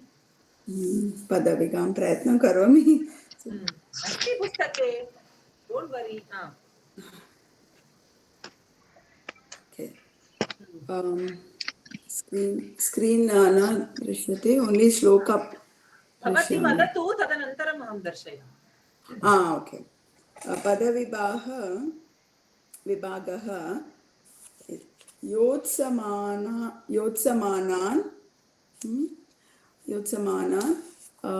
वेक्षे अहं, I think somewhere अहम् अवेक्षे वा कि वेक्षे वा न जानामि। अवेक्षे एव, क्योंकि योत्समानान् प्लस अवेक्षे, अवेक्षे अहं ये एते अत्र समागताः धार्तराष्ट्रस्य एकपदं धार्तराष्ट्रस्य दुर्बुद्धिः और दुर्बुद्धिः becomes दुर्बुद्धेः एव, because it is दुर्बुद्धेः षष्ठी विभक्ति खलु। दुर्बुद्धेः युद्धे प्रियचिकीर्षवः। एकमेव पदमस्ति, एकमेव शब्दः, एकमेव। इदानीं सन्धि वदतु भगिनी। सो I will read once again. योत्स्यमानान् अवेक्षे अहं ये एते अत्र समागताः धार्तराष्ट्रस्य दुर्बुद्धेः युद्धे प्रियचिकीर्षवः। इदानीं सन्धि वदतु भगिनी। सन्धि बहु कष्टमस्ति। कष्टं किमस्ति, पुस्तके अस्ति खलु, पुस्तके अस्ति, दृष्ट्वा वदतु। पुस्तके सन्धि अवेक्षे अहं पूर्वरूपसन्धि। किमर्थं पूर्वरूपसन्धिः अभवत् तत्र? अहम् अस्ति, पूर्वपदक्ष अस्ति एंड क्षे ए अस्ति, परपदं स्वर अस्ति, सो पूर्वरूपसन्धि अस्ति। Not because it is swara, पूर्वपदे एकारः अस्ति, एकारः नो चेत् ओकारः अस्ति, अनन्तरम् अकारः अस्ति चेत् एव पूर्वरूपसन्धेः। अत्र अकारः अस्ति, अतः अकारस्य स्थाने अवग्रह चिह्नं स्थापितं। ये एते अत्र सन्धिः वर्तते वा? ये एते ये प्लस ए स्थाने य यान्त ए स्थाने या य अस्ति तो यान्तावान्तादेश य एते इति भवति। य एते यान्तादेश तदनन्तरं य लोप अस्ति एते वदतु। तदनन्तरम् एते प्लस अत्र ए तदनन्तरम् तो ए स्थाने अवग्रचन पुनः पूर्वरूपसन्धि न न अकारस्य स्थाने अवग्रहचिह्नम् ए स्थाने न अकारस्य स्थाने अवग्रहचिह्न पूर्वरूपसन्धि तदनन्तरं दुर्बुद्धेः विसर्ग प्लस युद्धे विसर्गस्य अनन्तरं मृदुव्यञ्जनं य विसर्गरेफः भवति तत् भवन्तः न पठितवन्तः। विसर्गात् पूर्वं यदि अकारं विना अन्य कोऽपि स्वरः अस्ति विसर्गात् अनन्तरं मृदुव्यञ्जनं वा स्वरः अस्ति चेत् विसर्गस्य रेफः भवति। योत्स्यमानान् प्लस अवेक्षे तत्र सन्धिः अस्ति वा? योत्स्यमानान् प्लस अवेक्षे तत्र सन्धिः अस्ति वा? योत्स्यमानान् प्लस अवेक्षे नो एंड ओ न जानामि। Maybe it's a समस्तपद अस्ति वा? No. There is no sandhi. There is only samhita. केवलं सामीप्यम् अत्यन्तं सामीप्यम् अस्ति किन्तु तत्र वर्णविकारं न अभवत्। न प्लस न एव अभवत्। तत्र किमपि अन्यत् किमपि आदेश आगम किमपि न अभवत्। अतः तत्र केवलं संहिता। योत्स्यमानान् अवेक्षे अहं ये एते अत्र समागताः धार्तराष्ट्रस्य दुर्बुद्धेः युद्धे प्रियचिकीर्षवः। अत्र इतोपि एकः सन्धिः वर्तते क्रियापदे। कोऽपि वक्तुं शक्नोति वा?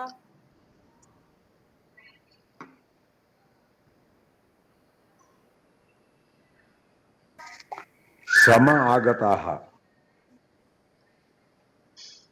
Okay. Actually it is sam and agataha, so it is not samagataha.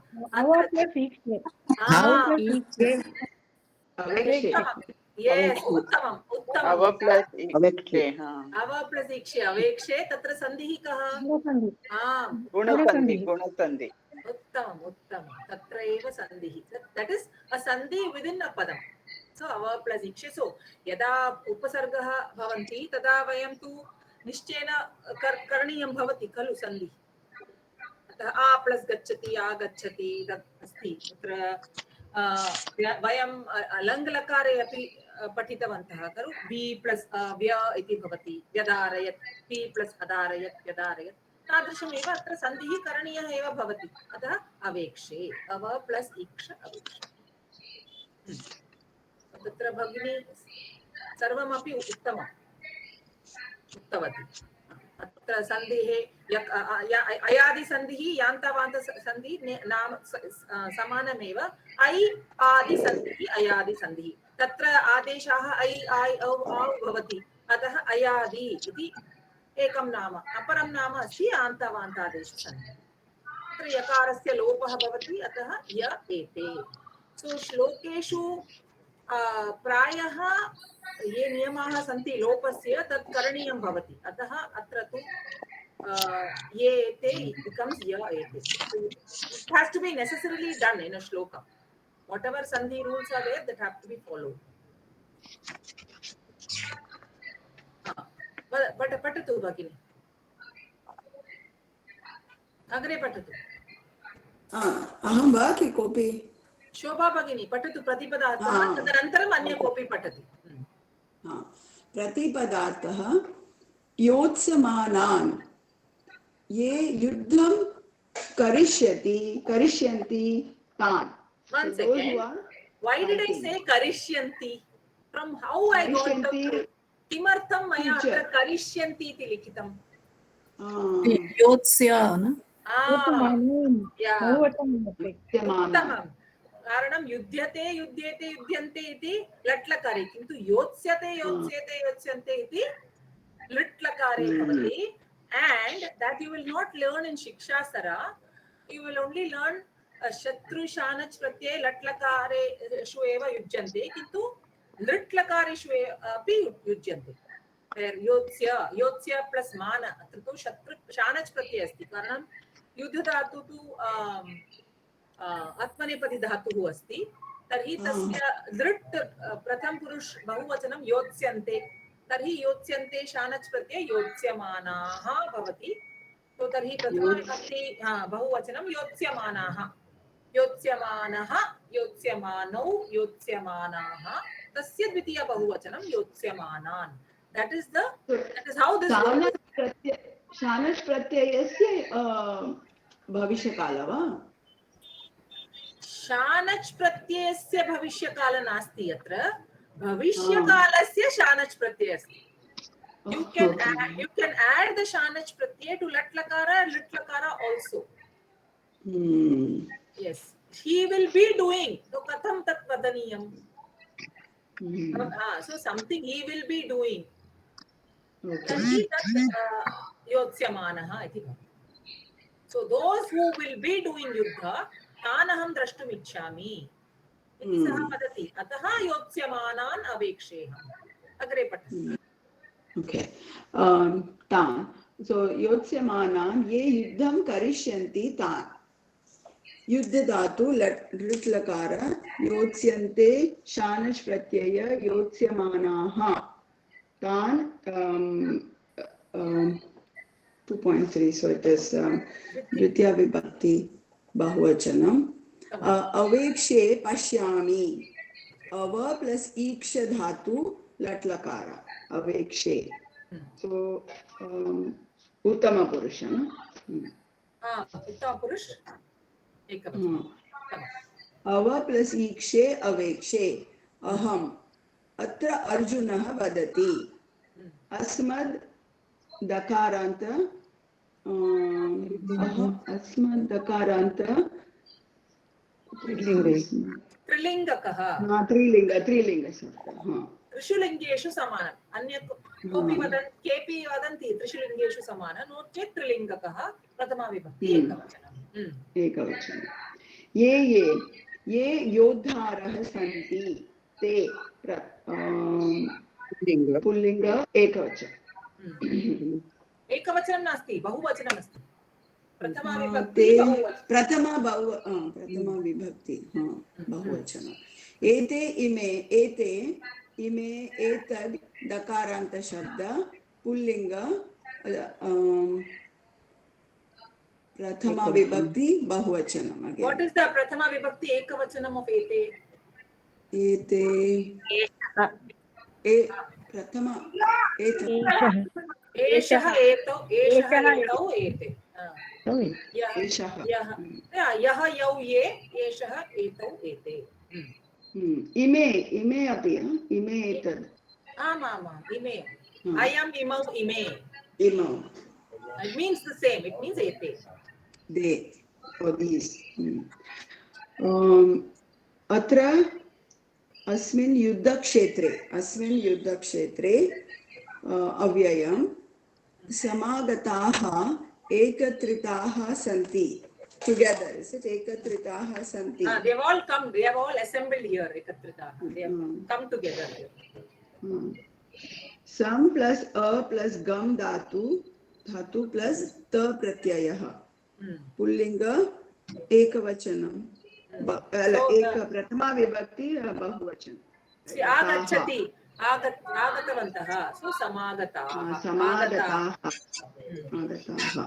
त प्रत्यय धार्तराष्ट्रस्य दुर्योधनस्य कः धार्तराष्ट्रः दुर्योधनः धार्तराष्ट्रः दुःशासनः अपि धार्तराष्ट्रः धृतराष्ट्रस्य पुत्रः धार्तराष्ट्रः तस्य now Arjunah qualifies Duryodhana कीदृशः सः दुर्योधनः दुर्बुद्धेः No, he is not saying. He is saying Dhartarashtra for Duryodhana.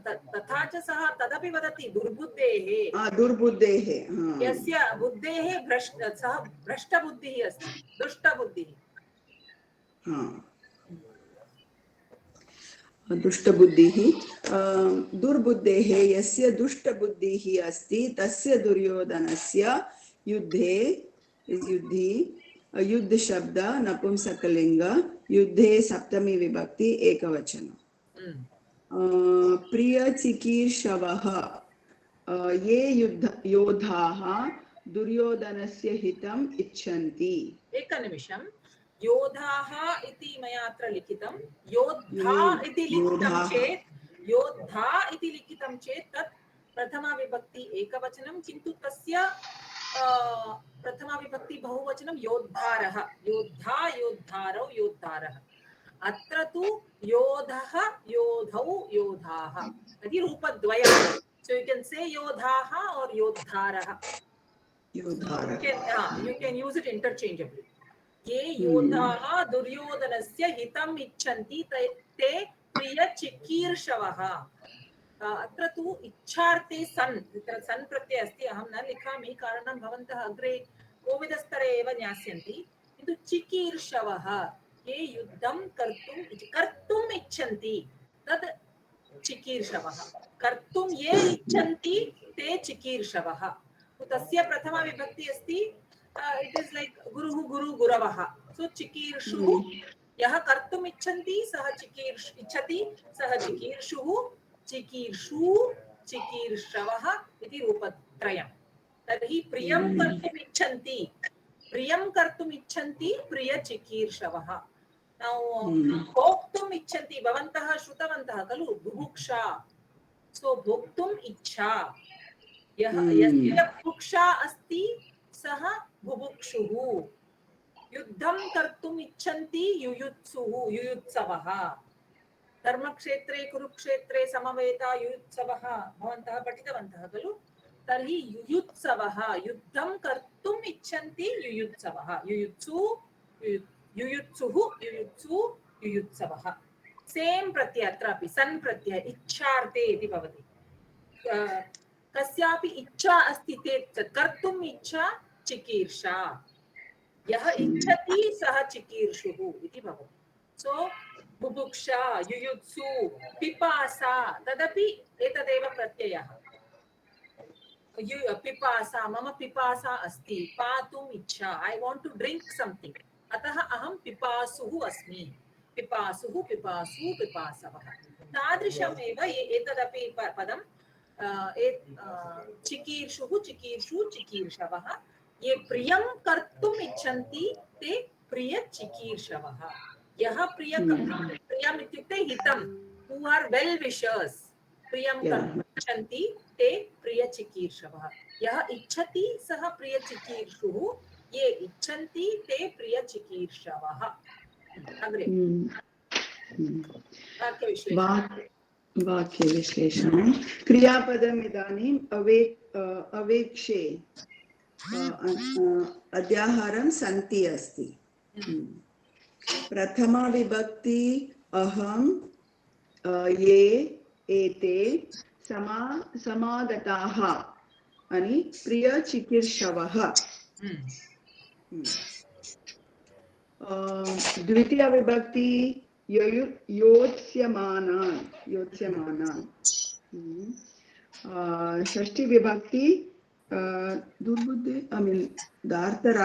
धार्तराष्ट्रस्य अनि दुर्बुद्धेः. दुर्बुद्धिः इति प्रथमा विभक्ति. तस्य षष्ठी दुर्बुद्धेः. Like कविः कवेः like that. हरि हरि मतिः मतेः like that. दुर्बुद्धेः. तदनन्तरम् अव्ययम् अत्र अन्वयरचना. क्रियापदम् अवेक्षे. कः अवेक्षे? अहं. कान् अवेक्षे? योत्स्यमानान्. क्रियापदं सन्ति. के सन्ति? एते सन्ति. कीदृशाः एते? समागताः. कुत्र समागतः? भगिनी हाँ। समागताः इत्यत्र कः प्रत्ययः? त प्रत्यय बहुवचन। योत्स्यमानान् कः प्रत्ययः? योत्स्यमानान् शानज। शानच प्रत्ययः। का विभक्ति? का विभक्ति? ओ का विभक्ति? द्वितीया। द्वितीया बहुवचन। हाँ। बहुवचन। अग्रे पठतु, अग्रे पठतु। कुत्र समागताः? अत्र। पुनः कीदृशाः? प्रियचिकीर्षवः. That's a new word. One who wishes well. Well wishes. चिकीर्षवः is कर्तुम् इच्छन्ति. ये कर्तुम् इच्छन्ति ते प्रियचिकीर्षवः. प्रियं कर्तुम् इच्छन्ति ते प्रियचिकीर्षवः. Okay. प्रियचिकीर्. कस्य प्रियचिकीर्षवः? दार्तराष्ट्रस्य. राष्ट्रस्य. That is दुर्योधनस्य. कीदृशस्य दार्तराष्ट्रस्य? दुर्बुद्धेः. So the qualifier विशेषणं for दुर्योधनः. कुत्र समागताः? युद्धे कथं ज्ञायते दुर्बुद्धेः इति धार्तराष्ट्रस्य इति पदस्य विशेषणमिति? दुर्बुद्धेः same vibhakti also, no? Some vibhakti, samanam vibhakti vachanam ani lingam api. यल्लिंगं यद्वचनं या च विभक्तिः तल्लिंगं तद्वचनं सा च विभक्तिः विशेषणस्यापि। तर्हि ज्ञायते एतत् द्वयमपि षष्ठी विभक्ति एकवचने पुल्लिङ्गे अस्ति, अतः एतत् विशेषण विशेष्यम्. दुर्बुद्धि, so दुर्बुद्धि is normally somebody's visheshanam. So दुर्बुद्धि is the visheshanam and visheshyam is dhartarashtra. अन्वयं पठतु.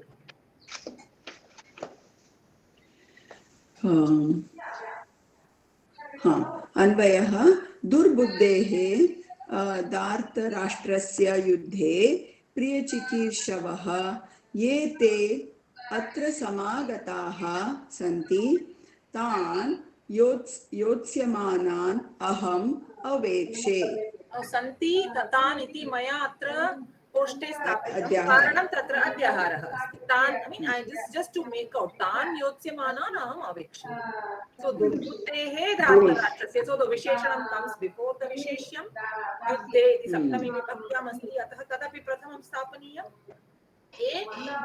तदनन्तरम् एते समागताः इति पदमस्ति, तस्मात् पूर्वं सर्वमपि प्रथमा विभक्त्याम् अस्ति. प्रियचिकीर्षवः ये एते कुत्र समागताः, अतः अत्र इति अत्र स्थापनीयम्. अत्र समागताः तान् अहं द्रष्टुम् इच्छामि.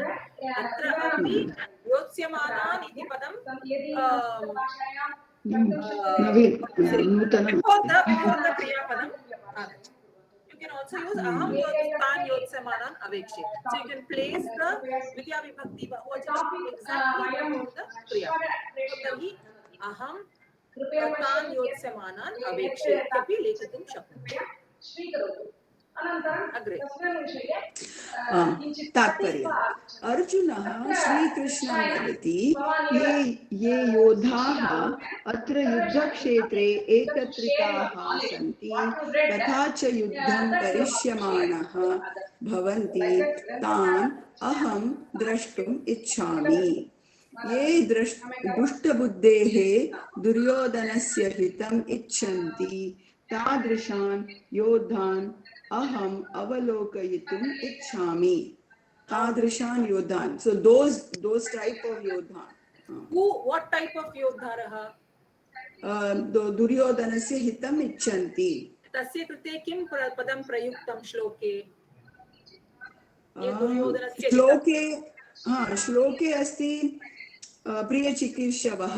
आम् आम् तादृशान् योद्धान् अहम् अवलोकयितुम् इच्छामि. अवेक्षे. आम् आम्. करिष्यमाणः तस्य कृते किं पदं प्रयुक्तं श्लोके? योत्स्यमानान्.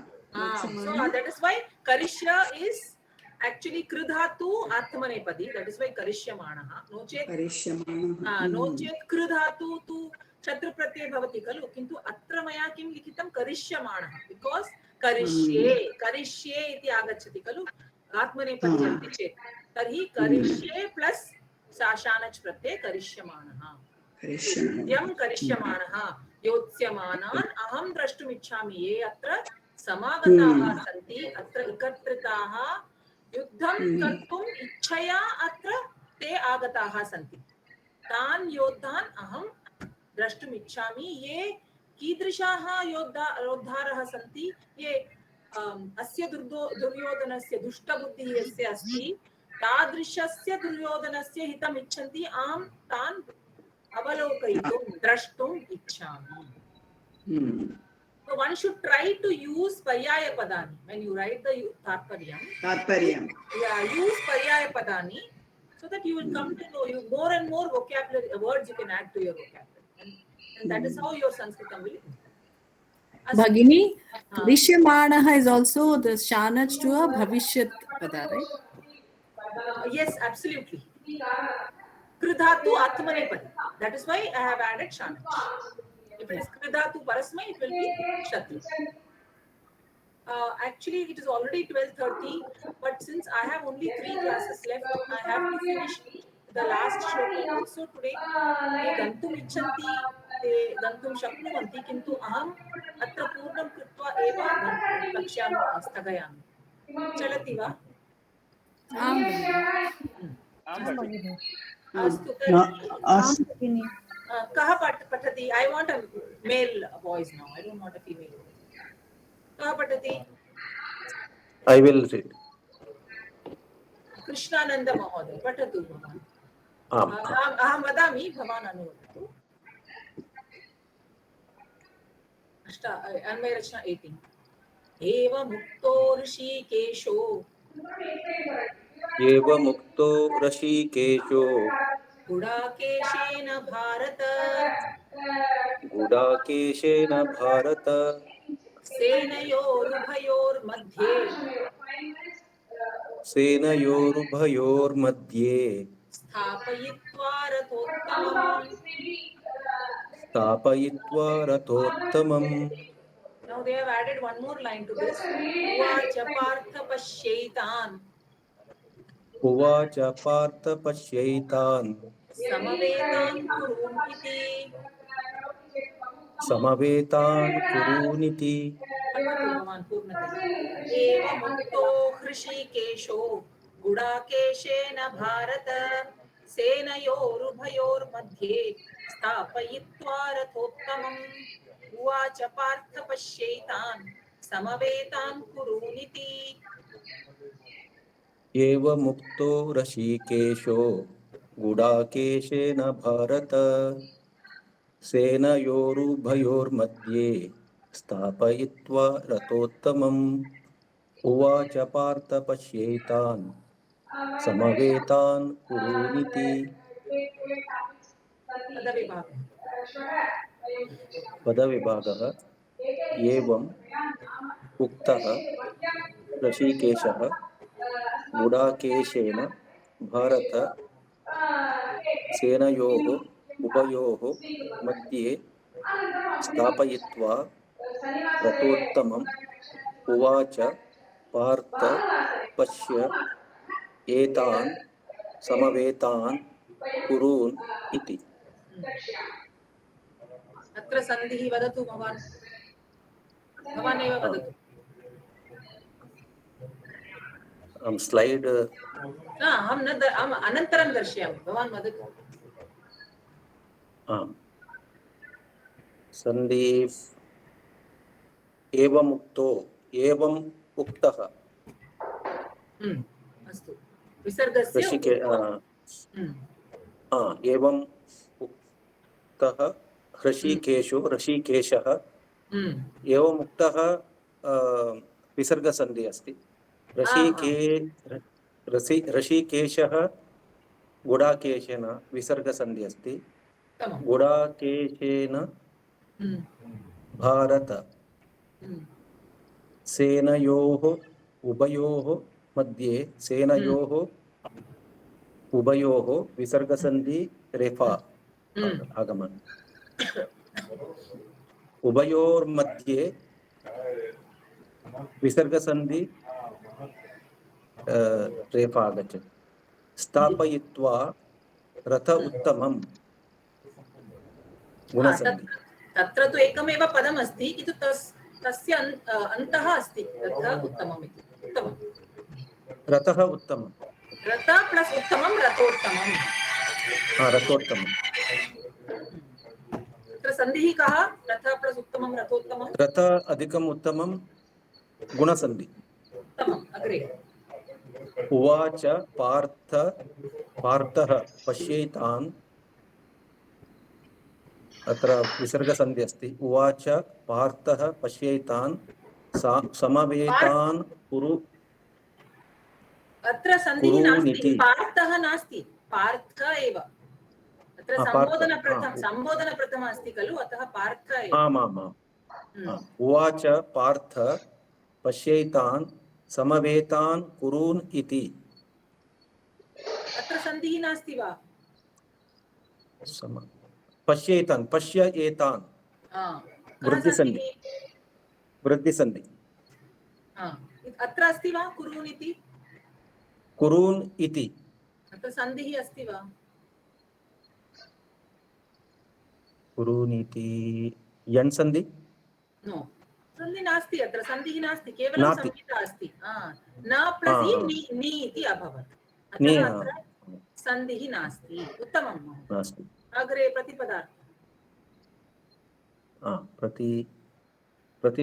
प्रतिपदार्थः एवम्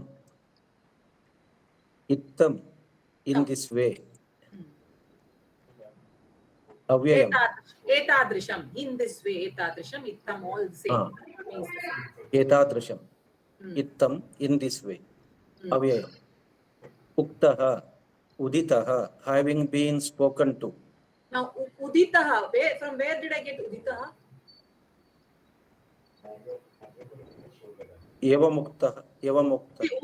Uktah is vach dhatu ikta pratyay, uditah is vad dhatu ikta pratyay. Okay, so somebody he has been spoken to, atah uditah uktah dvayam api samanartham. ब्रू अथवा ब्रू अथवा वच् अधिकं त प्रत्ययः प्रथम पुरुष एकवचनं पुल्लिंग. We will leave the pada parichaya, means prathama vibhakti, pratham purush, all that we will leave. You just read the meaning, that's all, and tell me the pratyaya if any. Tatra tu utta pratyaya. Rishikesha. ऋषिकेशः श्रीकृष्णः. Now what is the meaning of Rishikesha? Is Krishikanam Ishaha.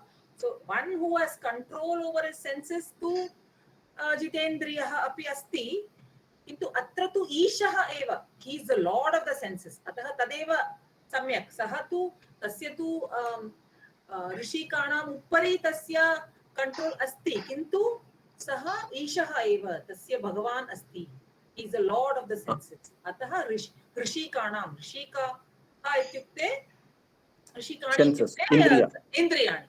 सो इन्द्रियाणां देवता, यः इन्द्रियाणामेव देवता अस्ति सः विष्णुः. ऋषिकाणाम् ईशः, one who has control over his senses. Vishnu is the lord of the senses. गुडाकेशेन अर्थात् अर्जुनेन. किमर्थं सः गुडाकेशः? गुडाका निद्रा अज्ञानं द्वयमपि अर्थद्वयं भवति. निद्रा, he has controlled, I don't know whether you know the story, सः आरात्रिः अभ्यासं कृतवान् आसीत्. यदा द्रोणः तं धनुर्विद्यां पाठितवान् तदा सः रात्रौ सर्वे अपि शयनं कुर्वन्ति, किन्तु अर्जुनः किं करोति? सः अभ्यासं करोति. कारणं किमर्थं सः अभ्यासं कर्तुं समर्थः अस्ति? कारणं निद्रायाः उपरि सः जयं प्राप्तवान्, अतः सः गुडाकेशः. That is one. Another also is अज्ञानम्, अज्ञानस्य उपरि अपि सः जयं प्राप्तवान्, अतः सः ज्ञानी भूतवान्, अतः सः गुडाकेशः. गुडाकायाः ईशः, गुडाका अर्थं निद्रा, अज्ञानं, यः निद्रां अथवा अज्ञानं जितवान् सः गुडाकेशः. He who won over sleep or ignorance. Bharata he Rajan Dhritarashtraha. So this is what Sanjay is talking to Dhritarashtraha. Atah Bharatah Bharatavamshe Jatah Bharatah asti. Patatu agre. राज्ञः भरतस्य वंशे जातः भारतः. तस्य संबोधन प्रथमा भारत.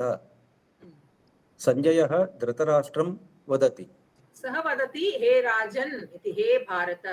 तर्हि everybody is Bharata only. For example, भीष्मः अपि भारत, अर्जुनः, युधिष्ठिरः, सर्वे अपि भारताः एव. किन्तु अत्र सञ्जयः धृतराष्ट्रं वदति. कारणं सर्वे अपि भरतवंशे एव जाताः खलु. किन्तु अत्र सञ्जयः हे भारत एतद् वदति इति सः वदति. एतत् सेनयोः उभयोः मध्ये रथं संस्थाप्य कृष्णः अर्जुनम् इदानीं वदति. उवाच अहं स्थापितवान् अस्मि त्वयोः उभयोः मध्ये, इदानीं भवान् पश्यतु इति. नेक्स्ट श्लोक. सेनयोः सैन्ययोः उभयोः द्वयोः मध्ये between both armies स्थापयित्वा संस्थाप्य, having placed the chariot. रथा अधिकमणिच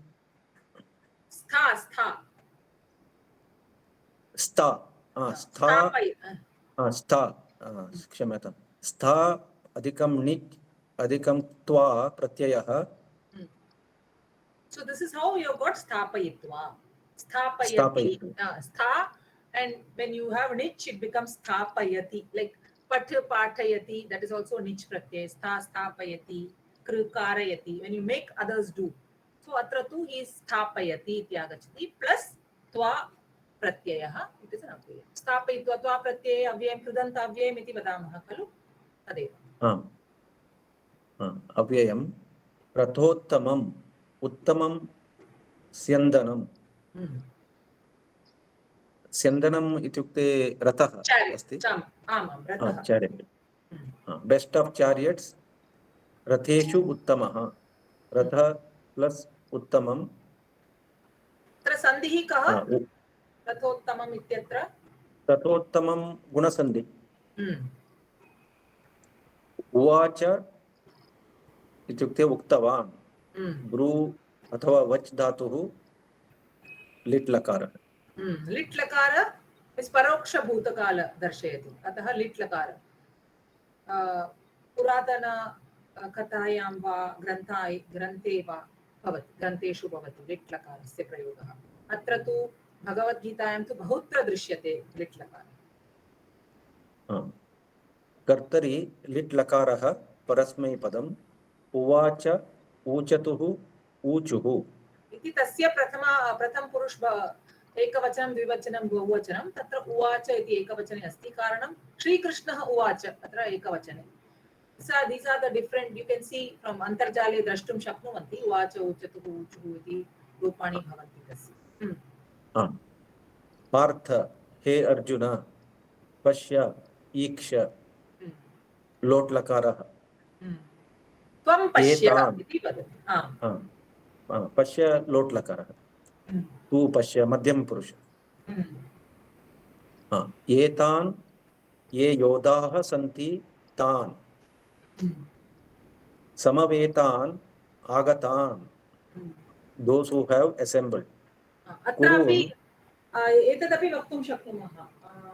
एकत्रितान् और समागतान्, all are the same. Those who have assembled. Kurun, Kuruvamshe Jatan, of the Kuru dynasty. Iti avyayam. Now Kurun, now Arjuna is also belonging to the Kuru dynasty. They are all Kurus actually. So Kurun, so he is not only talking about the Kaurava Pakshiya Maharathaha, he is also talking about the Yodharaha of both the armies. So Samavetan Kurun. Bhavan Tvam Pashya iti Krishnaha वदतु। अत्र तु एवमुक्तः ऋषिकेशः गुडाकेशेन इति कर्मणि प्रयोगे अस्ति खलु, तत् कर्तरि प्रयोगे कथं वदनीयं भवान् वदतु।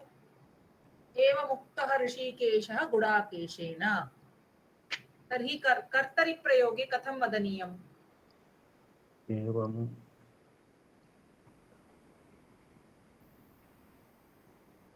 वदतु भवान्, अन्य कोऽपि वदतु। एकनिमिषम्। एवम् उक्तः ऋषिकेशः गुडाकेशेन। एवम् उक्तः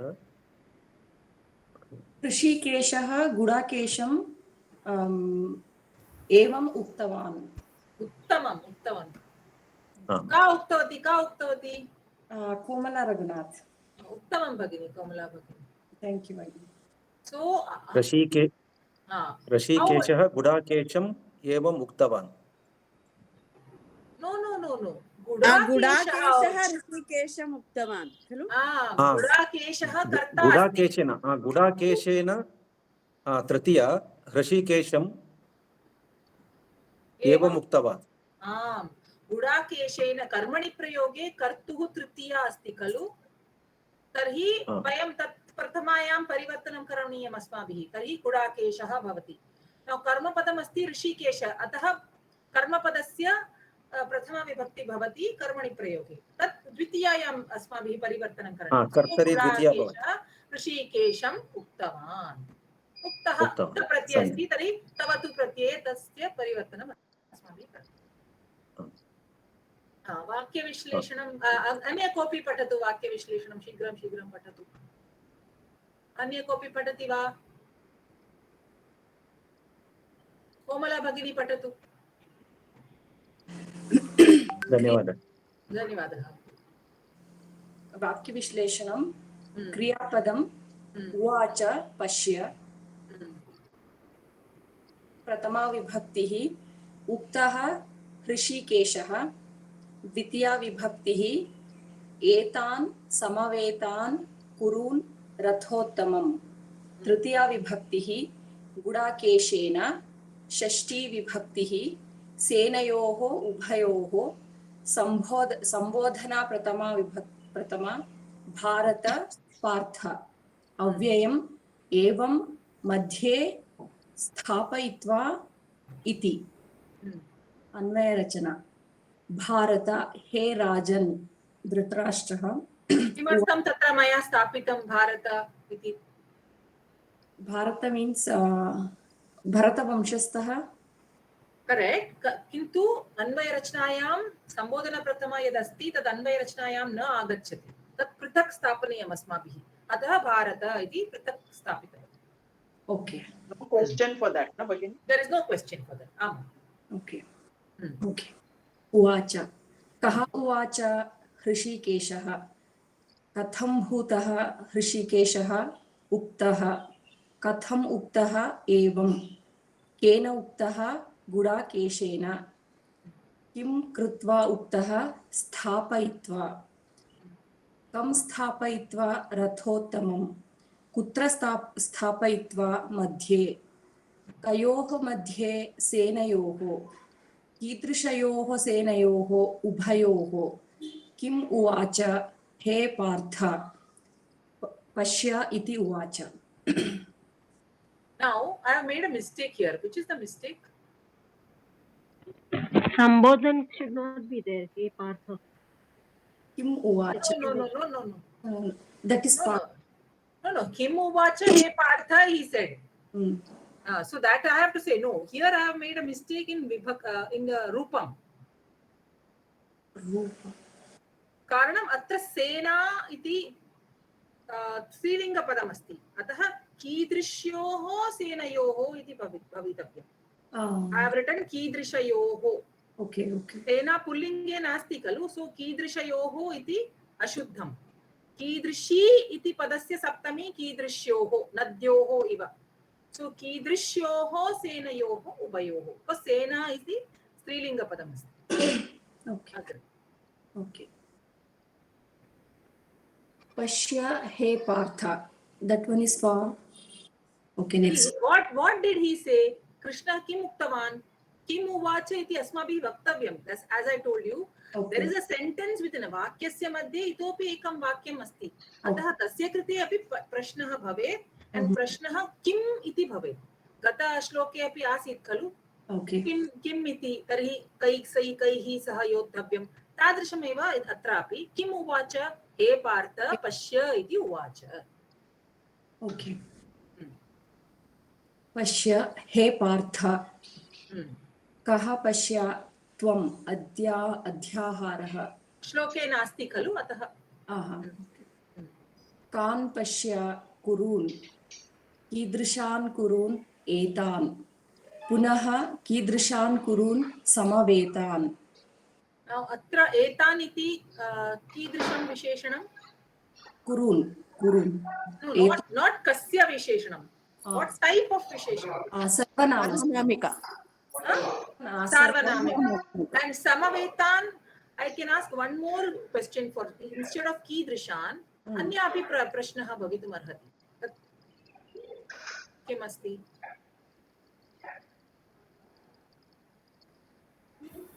कथं उत्तमम् उत्तमम्.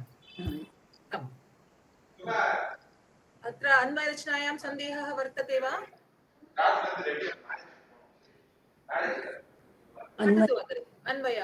अन्वयः भारत गुडाकेशेन एवम् उक्तः ऋषिकेशः उभयोः सेनयोः मध्ये रथोत्तमं स्थापयित्वा उवाच हे पार्थ एतान् समवेतान् कुरून् पश्य इति. तात्पर्यम् अत्र तु वाक्यस्य मध्ये इतोपि एकं वाक्यम् इति यत्र कुत्र अस्ति तत्र एवम् एव भवति. There will be a sentence within a sentence. He said that iti asti khalu. He said and then there will be a sentence then iti. Atah tad evameva sthapaniyam. So Bharata he Bharata iti Sanjayah vadati Gudakeshena evam uktah Rishikeshah. What did Gudakesha say? Tenayoho ubhayoho madhye ratham sthapaya yavad aham etan nirikshe iti sah uktavan. So in the next he says evam uktah. This was told to by Gudakesha Arjuna to Rishikesha.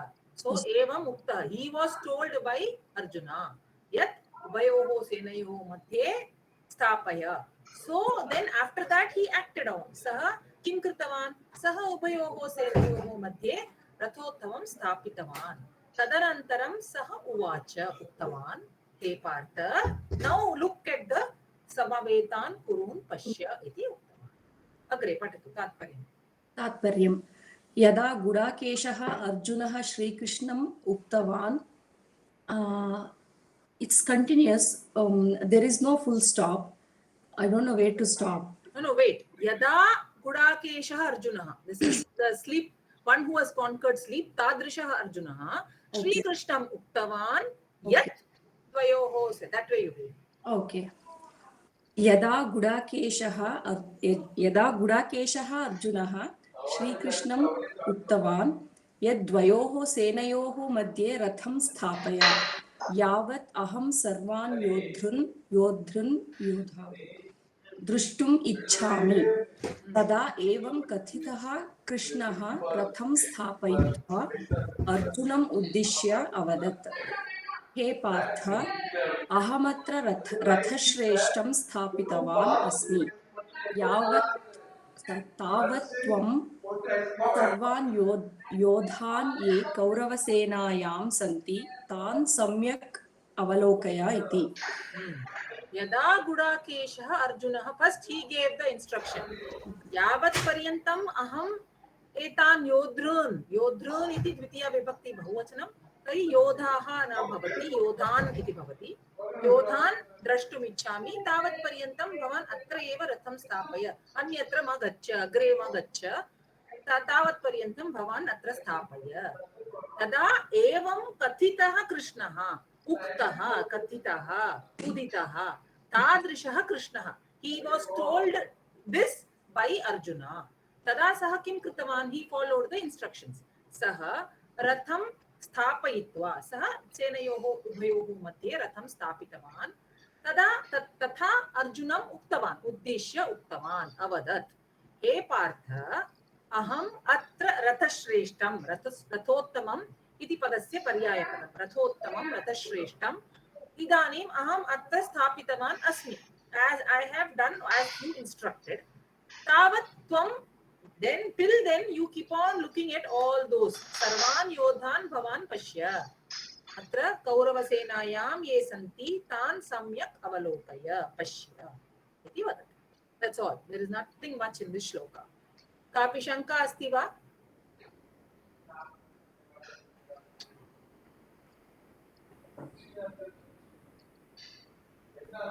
अस्ति वा शङ्का न भगिनि अवगतं वा न सम्यक् भगिनि अवगतम् अस्तु उत्तमं कोमला भगिनी भवती सम्यक् उक्तवती and extremely sorry that I have to rush through much against my wishes but evam I have only 3 more classes left so tatra maya 8th and 10th समापनं करणीयम् अस्ति अतः I would like to focus more on the shlokas Anvaya Rachana and we will from the next class we will little bit rush through the Anvaya Laukika Nyayah and I may extend to 1 o'clock on all the 3 classes.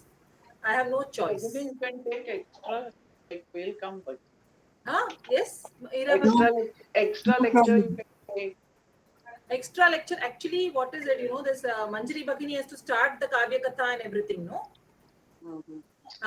किमपि कः अपि सन्देहः वर्तते चेत् अहम् इतोपि एकं वर्गं तदनन्तरं स्वीकरिष्यामि in between any weekdays night परीक्षायाः पूर्वम् इतोपि किमपि अस्ति चेत् अहं निश्चयेन स्वीकरोमि किन्तु इदानीम् अहं पूर्णं कर्तुम् इच्छामि that is why I am doing it a little bit hurry so if there is any sandeha you can put in the group if there are more than if there are even 10 to 15 people I can take an extra class I have no problem but that will happen after Manjari Bhagini finishes her portions because Bhagini, next week Uma Bhagini is not taking the class so are you taking both the classes instead Saturday and Sunday yes I have to because I have to finish by 29th कारणं जून तः मंजरी भगिनी स्वीकरिष्यति because we have not started also no काव्य कथा Subhashitam that is very important sukti and all you will be easily able to do sukti संग्राह्य विषयाः किन्तु सुभाषितं तत्र तु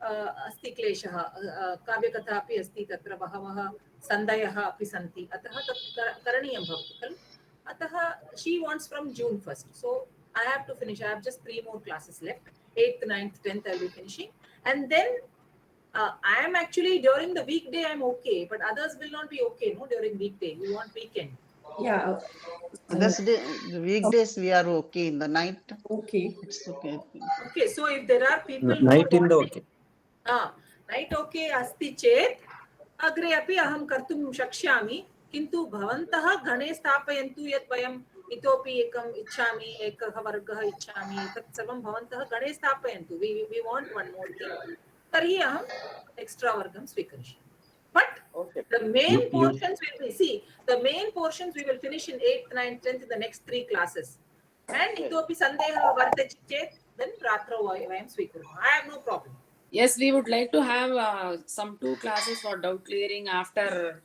going through all the things once again, Bhagini. Yes, निश्चयेन 2 3 whatever भवन्तः यत् इच्छन्ति तत् वयं कुर्मः किन्तु रात्रौ एव भवति It will not be on Saturday Sunday because Saturday Sunday is needed by Manjari Bhagini. No, Sunday will be needed by Manjari Bhagini.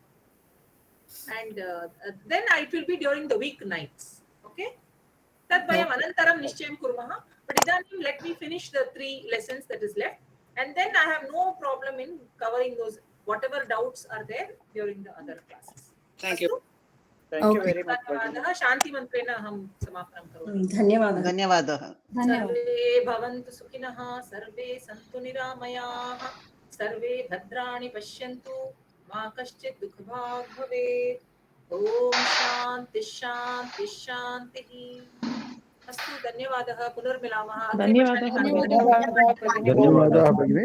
धन्यवादः भगिनी पुनर्मिलामः